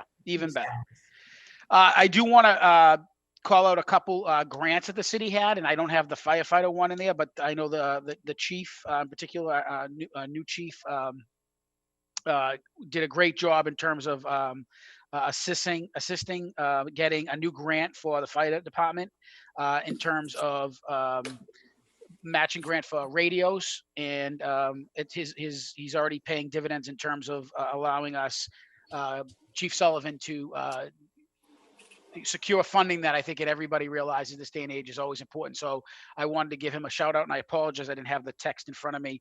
But I also want to give out a big thanks, and I say it because I was a chairman of that committee, and for so many years we operated in the dark and nobody knew, no pun intended. But Councilor Kamel, as chairman of the Energy Efficiency Committee, they just got a grant of $65,000, and $84,000 is going to a new boiler, I think at Ferryway. Forestdale. Yep, $72,000 for another boiler. Last year you got $250,000. So I mean that committee operates, I don't want to say in the dark, but certainly has started to really get some large assets. I know my first year I think we got something like 50 grand, and we got the parking cars. So they certainly upped their game. So I think it's worth thanking all the members of that committee, as well as Council Kamel for his work there. And finally, with the fire department, I know it's a little overdue due now, but wanted to give them a shout out for their heroism for knocking down that fire in Revere. I know it was public; it was on the city's webpage, but they did a great job in that fire on Moody Street. And from all accounts, it was a dicey situation. The mayor did acknowledge that on the roof deck of City Hall, but I thought it'd be important that the council also recognize their heroism for that, and great work for the Malden firefighters. So a lot of good things happening in terms of getting grants, and certainly seeing the firefighters do their job every day. Thank you, Madam Chair. Thank you. Councilor Murphy. Thank you, Madam President. I'm going to go back to what Councilor Crowe was talking about, because I think this is exactly what I've been talking about all night. Councilor Crowe, Maria Louise, Neighbors Helping Neighbors, they have worked tirelessly to come up with a program to help our citizens, our constituents. It is absolutely amazing what they have done. United Way normally seeds $20,000. Councilor Crowe has worked with them to have Malden together receive a $50,000 seed. I mean, the amount of time that Malden Neighbors Helping Neighbors, Maria Louise and Councilor Crowe have put into this initiative is incredible. I mean, it has been like almost a full-time job to all of them. So they have really put the pedal to the metal and come up with a program that's going to help our constituents, our landlords. That is what we are about. We are about not just coming up with ideas, but actually coming up with the program that is going to actually move us forward. So I want to give a big thank you to Councilor Crowe, Maria Louise, the mayor's office, and Malden Helping Neighbors for putting, I guess, the pedal to the metal, and just making this happen for us citizens. Great job. Kudos to all of you. Thank you. Thank you. Councilor O'Malley. It's my second time. Should I defer to Paul? Oh, I'm sorry. Sorry. Yep, hold on one second. Councilor Condon. Thank you, Council President. I'd like to recognize the fact that we had Malden's favorite barber retire, 58 years of cutting hair in Malden. John Angelo, Gabby's Barbershop. A lot of his old friends showed up. Thank the mayor for spending an hour or so with the crowd, and Johnny and Steve Ultrino and Don Famano just did one great job putting this small tribute together. And there was refreshments there. And I wish John the best of luck in his retirement. Thank you. Thank you. Councilor O'Malley for the second time. Thank you. I apologize. Cub Scout Pack 609, with the leadership of Rick Boudreau and Josh Smith, have kind of been very kind to offer their cleanup services on September 19th citywide. I've spoken to a few of you about this. And in Ward 4, we're going to be cleaning up Waits Mount on the 19th at 10 a.m. So if anyone would like some more volunteers, please reach out to me or Cub Scout Pack 609 to get some bodies to help with the cleanup. Socially distant, of course. Thank you. Thank you. Okay. Councilor Anderson. Thank you, Madam President. Two things. I don't think anyone has mentioned yet the 9/11 memorial that's going to take place this Friday at the fire department. Malden Fire Department is assembling there at the main firehouse at 9:30 in commemoration of the 9/11 attack. So I want to make sure that people knew that. And secondly, I want to tell you about a community meeting that we had this summer.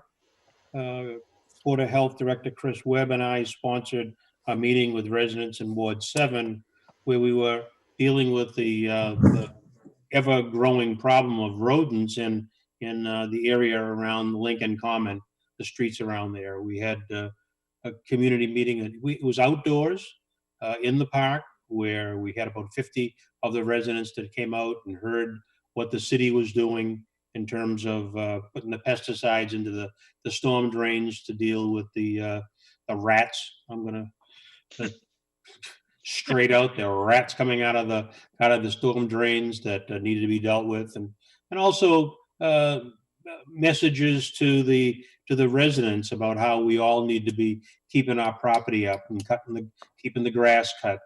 And if you think it's cute to be throwing foodstuffs outside for the squirrels, let's not do that, because the rats are coming for those things. And so it was a good meeting. We'll do a follow-up.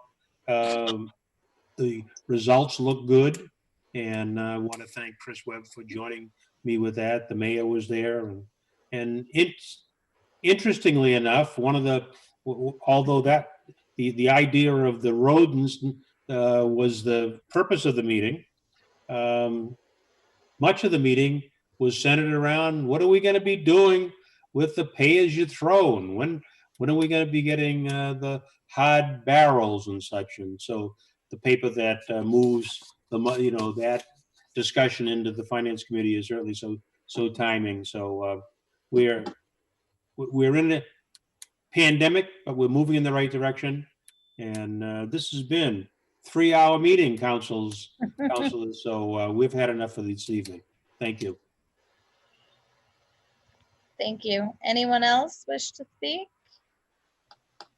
So it's an unusual start of the school year. So I just want to wish all the students in Malden Public Schools who are starting within the next week or so a happy first day of school, however it may be, virtual, hybrid.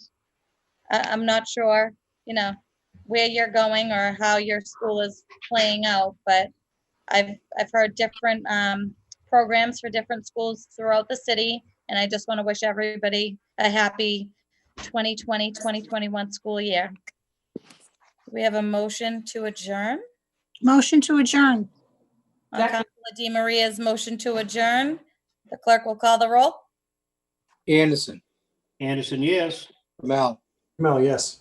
Condon, Condon, yes. Crow, Yes. DiMaria, DiMaria, yes. Linehan, Linehan, yes. Murphy, Murphy, yes. O'Malley, O'Malley, yes. Betafora, Yes. Winslow, Winslow, yes. Sika. Sika, yes. Good Meeting is night, all. adjourned.